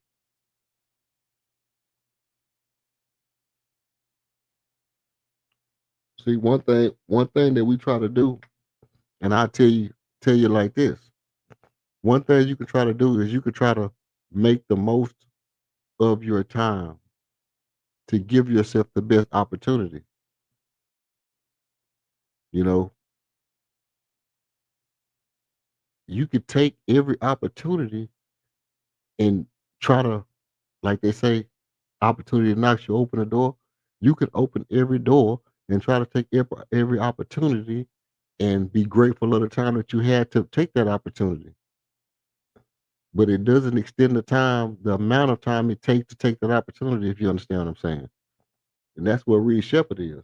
Reed Shepard is in a situation to where he on the floor, he might not get 4 shots a half. He might not get 4 threes a half. That opportunity might not be there. He might not be in a situation to where they would be running down screens and back picks and down picks, and it just might not be the situation he's in.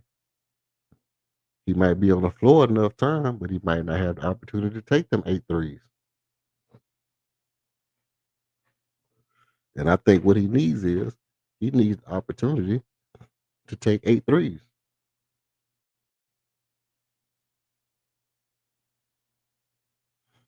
You know the difference between Curry and cocaine Curry?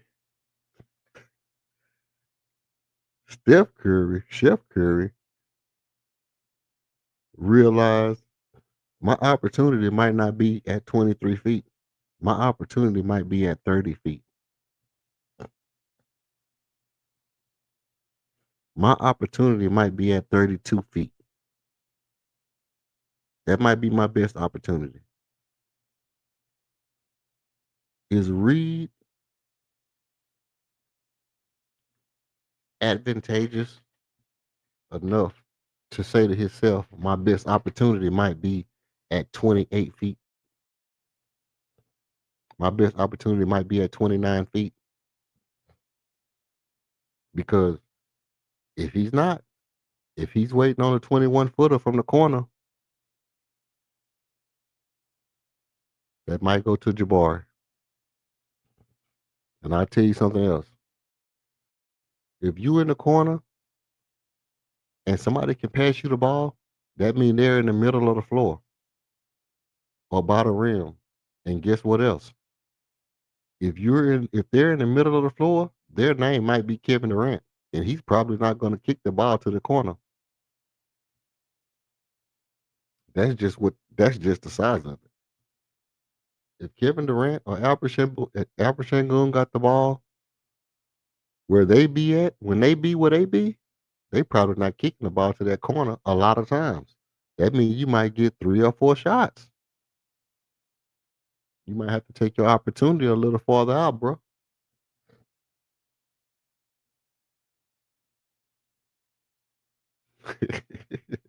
Hey, Buck Mo, let me ask you this. You want Reed Shepard the hell off the team, don't you? You want him off the team full stop. Just get him out of there. Go ahead and get him out of there and do what? What's your resolution? Let's resolve. Let's resolve. Now I want you to know this. But before you say what you say, I'm gonna convey your message to King. Because King is a Shep fan. Like I'm a Shep fan. But I'm gonna convey your message to King, and I'm gonna tell him that me and you settled on what you said. He's not gonna get. No, he's not gonna play under Ime. Ime playing him though. Ime playing him. He gonna play him. Ime gonna play him. Ime gonna play him. He don't got no choice. You have to realize the Ime boss said that Reed Shepard has got to be very good for us. Period. And when Stone said Reed Shepard has got to be very good for us. Period. Okay, let's say this, bro. Let's say you work for me. Let's say you work for me, and let's say you fix cars. I'm not gonna get in your business, but let's say you fix cars, and I say, yeah, this this Ford Focus, this Ford Escort, this Ford Escort, it just got to get me to California. Now you my mechanic, and I just randomly say, hey, this Ford Escort got to get me to California. Period.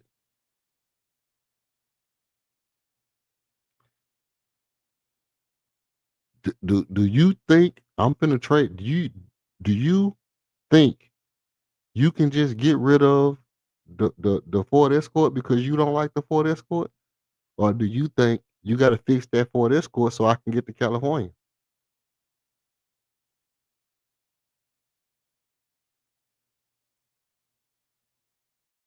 You understand what I'm saying?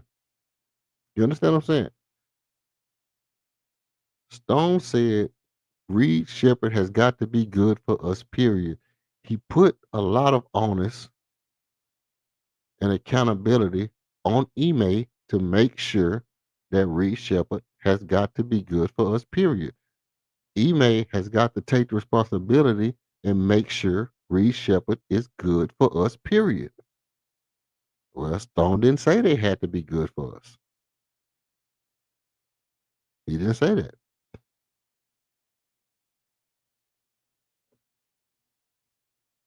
But Reed was a guy that, and I could be wrong, but like you said, Reed was a Stone pick. Reed was probably a Stone pick. I think you said the same thing, right?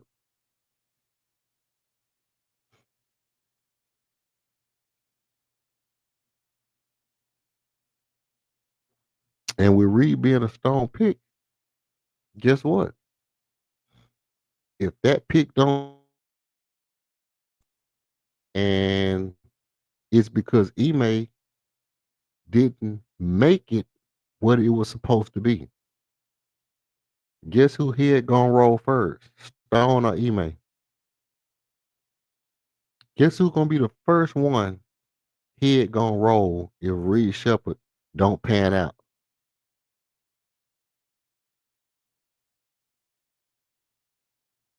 Hey, tell you what I know. I tell you what I know about bosses. Stone gonna have some. Hey, Stone gonna have hell to tell the captain. If Reed Shepard don't play very well for us, period, like his boss said that he need to, Stone head gonna be. So head's gonna roll, and it's gonna start with Ime, and Stone might be next. He not. Ime not known for developing players at all, and he not known for offense, and he's known for being very stagnant in the playoff and doing shit that people can read and lock in on one player and just trap the hell out of them, and the whole offense crumble.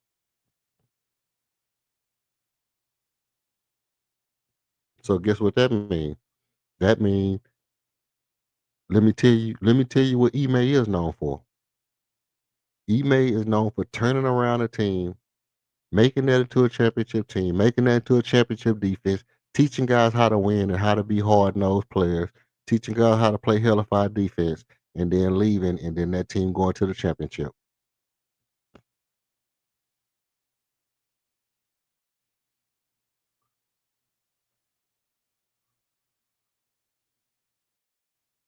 Don't be alarmed. You see what I'm saying? You see what I'm saying? Ime is known for going to a team. All of a sudden, that team looked unbeatable. It looked like a well-oiled machine. It's a finely tuned machine. Everybody loved playing for him because they feel like they can win. He revived them players. He teach them guys how to be Titans, teaching the team how to be Titans, how to be Vikings, and go out swinging their axe and their hammer and being a hellified team, hellified defense, and then not being there, and then they win a championship. That's what Ime is known for. Oh, guess who else is known for that? Mark Jackson.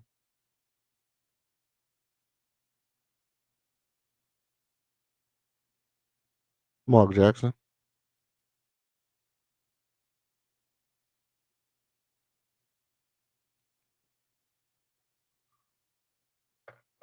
Guess what that be?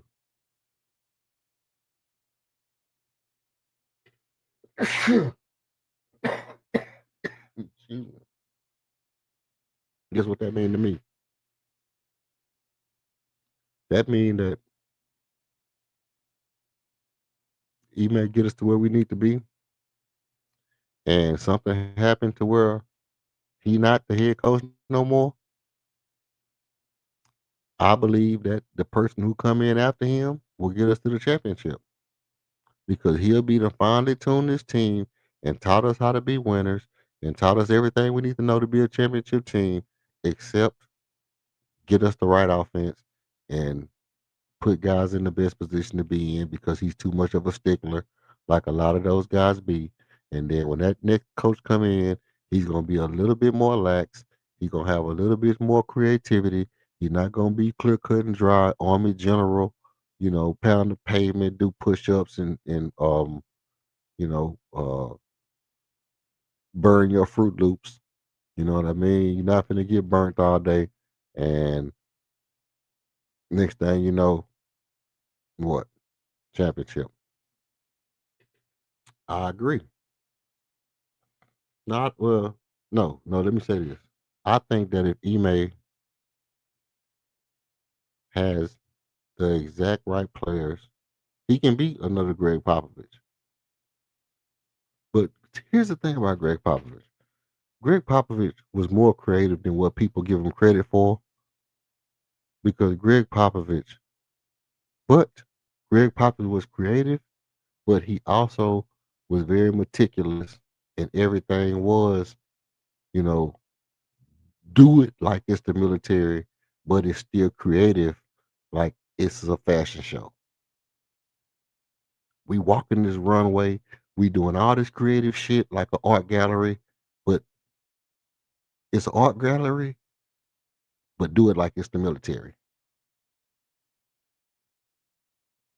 Because the stuff that Greg Popovich was doing was ahead of his time. It had a lot of up and down, fast tempo spacing with the point guard penetrating, being able to put pressure on the defense and getting inside of the paint and kicking out, getting inside of the paint and dribbling halfway back out and kicking it to the side from different angles. Greg Popovich did a lot of stuff, a lot of in-game adjustments, a lot of PTAs, play after timeouts or whatever. A lot of stuff like that. Greg Popovich did well, but it wasn't just right, left, right, left, right, left, right, left, right, left. But he made it feel like it because every step, everything was timed, everything was synchronized, everything was choreographed. You know, it was like the sergeant on 5 heartbeats. Boom, boom, boom, boom. Turn, step, step, step. Look, take your hat off. Flip, flip, flip. There you go. Dance, dance, dance. And so it felt like it was, you know, felt like it was super, super routine, but Pop had creativity. And so some of these coaches, they just learn, oh, this is the system, run it like an army, but you don't add the creativity and you don't cultivate it to the exact players that you have. Sometimes you have to cultivate it to the players that you have. And another thing, you have to be good with geometry to be a good basketball coach. I don't know what email geometry is like. See, the thing about coaches like Phil Jackson and Greg Popovich and some of these guys, they studied under guys who understood the geometry of basketball. And if you understand the geometry of basketball, you can be a better coach.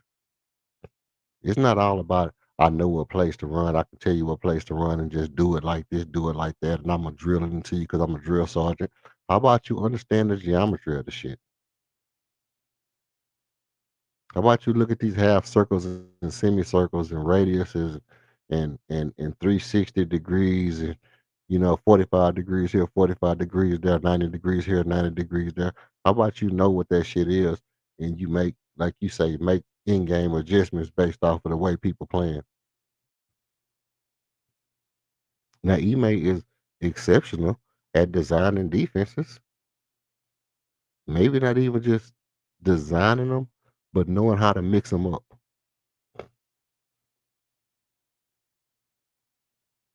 Because it's like this. I play Madden sometimes against people or 2K. And I might not play in a year. And I can get on the game and beat people who play all the time. Based off of the fact that I know how to mix stuff up, but I understand the geometry of the game. I understand the system of the game. I understand how things work. And you can just get on there and if you have a routine but you're able to be creative with the flow of the game and know the timing, you can be the person who play every day. But if somebody know the timing, they know the fluid of the game, they know the angles of the game, they know all that, and they play every day, then they're gonna beat you by like 60 or 70.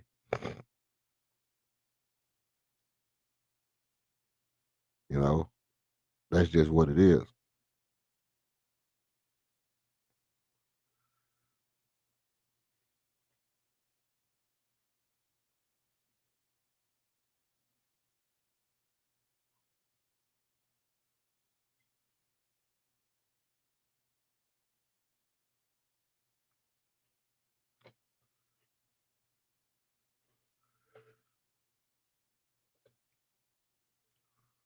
Well, look, we get ready to push on 4 hours. I'm probably gonna be on this weekend. I might be back on tomorrow. Buck Mo, you be getting on late, bro. Why you be getting on so late? You be at work, or you just you don't have me on your notification? You gotta pull up early when I be cooking, man.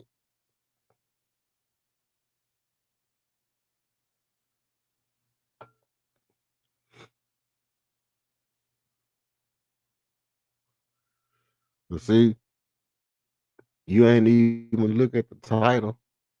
You ain't even look at the title, cause y'all don't even know about the KD Glaze. Why it's too much? Is it too much? Why is it too much? Y'all don't even know, cause y'all didn't catch the first part of the show.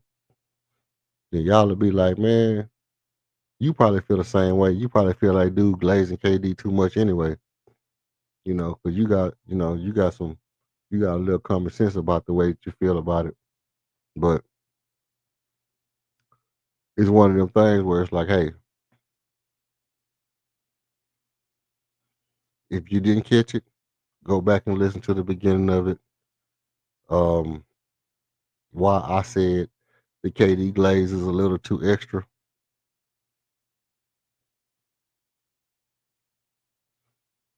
Yeah, man. I don't know. I I don't know. I'll I'm gonna have to check my notification. Maybe I have to reach out to YouTube and see what's going on. Cause I got some more people that say that they be catching it late too, or it don't notify them directly when I go live. And then again, tonight was a little different because I've been trying to schedule my streams ahead, and I already have them set up. But tonight was a little different because, excuse me, because my mic setup was tripping, and I was trying to figure out the mic situation with the different setup or whatever. And I'm still tinkering with it overall, just trying to get it up to snuff. Trying to get it up to snuff, man. I don't want to be too much like everybody else. I don't want to, I don't want to look. I don't want to look too professional. I want my shit to look kind of, you know, whatever. I don't want to be too professional with my shit. But trying to get it up to snuff the way I want it. I got some more stuff I'm working on, and it's gonna be steady getting better, man. And I appreciate the support because all the likes, man, all the likes and all the comments, it helped me in the algorithms. So I guarantee you, Buckmo, man, you know what I'm saying? You a real one, bro. Because even, what I'm saying, even the comments, that shit boosts me in the algorithms. And that allows me to stay more consistent. That allows me to work harder. And King popping up, chopping it up with me, that always help, you know, liven up the stream. It always give a spark, like the commercial said, man. Y'all the spark, man. You know, y'all the spark. And I appreciate that. But um yeah, man, if you notified, I'm gonna start trying to plan my shit ahead. Now that I got the mic kind of situated how it's supposed to work, I can schedule my shit. Oh, no doubt, no doubt. Whenever, man, whenever. I usually drop the link more often. I need to be more consistent with dropping the link and whatever. But You know, I'm going to start planning my shit, scheduling my shit. So that way once I schedule it, it should pop up and it should give you time to know that it's there. You know what I mean? Because when I used to do my little soliloquy in the beginning, well, I'll explain whatever the title is about, and then rundown. And I need to have my stuff written out better. You know what I mean? Because obviously I'm a writer, and I haven't been doing too much writing because I've been doing a lot of, um, you know, digging and editing and getting videos to people so they can chop them up or different stuff like that.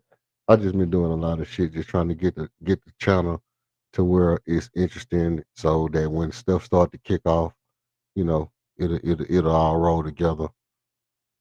Um, like I said, working on the platform for the debates, um, getting rewards and stuff for people.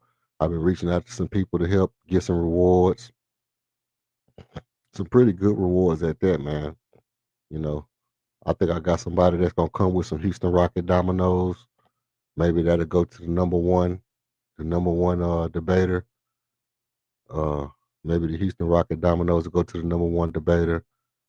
Um, Red Alert coffee mugs, Houston Rocket coffee mugs, different stuff like that. So shit that'll go down for the man cave. Shit you can throw in the man cave. It's gonna be some good stuff. So I just been reaching out to people trying to get stuff done, and it's gonna be fun. It's gonna be fun. It's gonna be exciting. The more we get into it, and I try to you know, keep my shit open to where anybody can enjoy and have fun. Because I ain't just doing it because I ain't just doing it because just to be doing something. I'm doing it because I do it every day anyway. I pretty much anybody who know me know I pretty much do this anyway. I get on the phone with my dad and me and my dad will talk about the Rockets. I can get on the phone with Kid. Me and Kid will talk about the Rockets. Me and LC talk about the Rockets. You know, and we'll be 2, 3, 4, 5 hours talking about the Rockets or whatever. So it's shit I've been doing since I was a teenager, and that's why I can come up here and do 3 hours. I could stay over here for another 2 hours talking about the Rockets, thinking about different shit, different trade scenarios. I've got into no trade scenarios, none of that, none of that. And since I know that you want to get rid of Reed Shepard, I can start looking into trade scenarios and coming up coming up with trade scenarios. But I don't want to be the one to be the bearer of bad news to the Rockets faithful. I want to give everybody a chance to come into the season on a good note before I start looking at who I'm gonna trade. But I got some. I mean, you know, we got some movable pieces. We got some movable pieces. I already said that. I'm trading Fred VanVleet. I already said that. You know what I mean? Especially if KD being a leader, like I saw KD being a leader, you know, Fred VanVleet can get traded. And if KD is cool with trading Fred VanVleet, that would be the main thing. If KD is like, nah, let him come back. I want to play with him. I came here because I like his steady hand. I want to have you know, a veteran fundamental point guard for next year. Then we keep Fred VanVleet. But if he's like, see, I don't mind if you have to get rid of him. Okay, then Fred probably gone before Reed, buddy. I keep it a bean. I keep it, or like King said, I keep it tall with you. I keep it a thou. Fred probably be gone. Um, he came here. He did what he was supposed to do, and much as I like Fred, and I do like the way he played, man. I like Fred as a player. People say Fred can't get to the goal. Nah, he really can't get to the goal. But you know, if you out of position, he'll go by you. He'll get to the goal and come pull it back out. But it's for $25 million, and the fact that Fred still has value to a team that needs a point guard like we did, like when we needed a point guard to stabilize us, and we had everything but a point guard. Fred is hella valuable. Look at teams like that like need a point guard. I'll give you one. Orlando. Orlando Magic might need a point guard. Now you take Fred to Orlando with Desmond Bain and Paulo Banchero and Franz Wagner. Look how much better their team got. You see? Or or you say, hey, look, Fred goes to Miami, goes to Phoenix, and now Phoenix has Fred VanVleet, Dylan Brooks, and Jalen Green. Well, that team just damn near was was a number 2 overall seed. Look at how fast they turn around they fate in Phoenix. I tell you, um, Milwaukee need a point guard.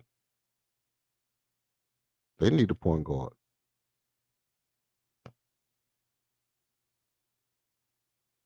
Mike Conley getting old. Anthony Edwards can use a point guard in Minnesota. Indiana Mike can use a point guard. Tyler Tyrese Halliburton, he out for the season. So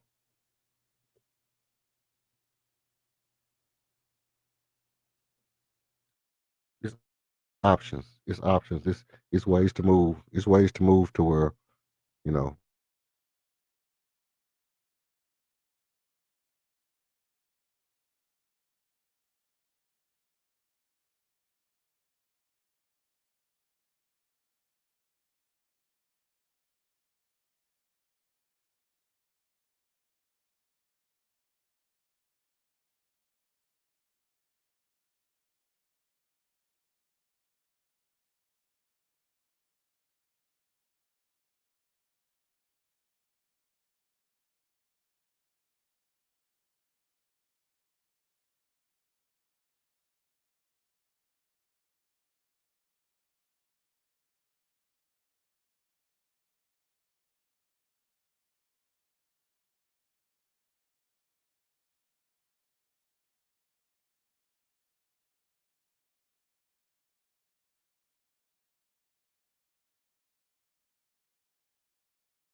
All right, all right. Now look, that was I don't know if that's internet or rain out here or what that is or what's going on. But I appreciate everybody who stayed with me through the little, you know, ins and outs or whatever like that. Hopefully it's gonna get better as we continue to get better, like I said before. And we are approaching 4 hours, man. It's been a good stream on my end. Um, again, salutes to the chat, salutes to the panel of people who to King, to Buckmo, um, you know, all the producers and stuff that helped out with the stream, to help me get me back on track when stuff go down. Shout out to everybody tonight, man. It was a pretty good stream. So with that being said, I'm getting ready to shut it down. I'm I'm thinking about popping up tomorrow. And if I do, like I said, I will notify everybody, especially if you are, if you subscribe, you should get that notification. If you don't get that notification, just check in, man. Check in. I got the reship of mini doc. The reship of mini doc should be coming out soon. If you haven't checked out the other mini docs, go to the channel, click on videos, look for the mini docs. They the ones with Armin and Tari and Bari and Alpershan going on there. It's just all the young players, the core young players, the young guys. Check out the mini docs and get a feel for the guys in their journey. Um, I'm working on another some more stuff. I'm not gonna tip my hand, but because I know people will jump out there and try to, what I mean, jump out there and try to short stop you. But we is gonna keep it lit, man. You have been warned, so stay on red alert. Stay tapped in. Stay lit. This your host, E.F. Hutton. Red Alert Rock is on, and I am signing off. Peace.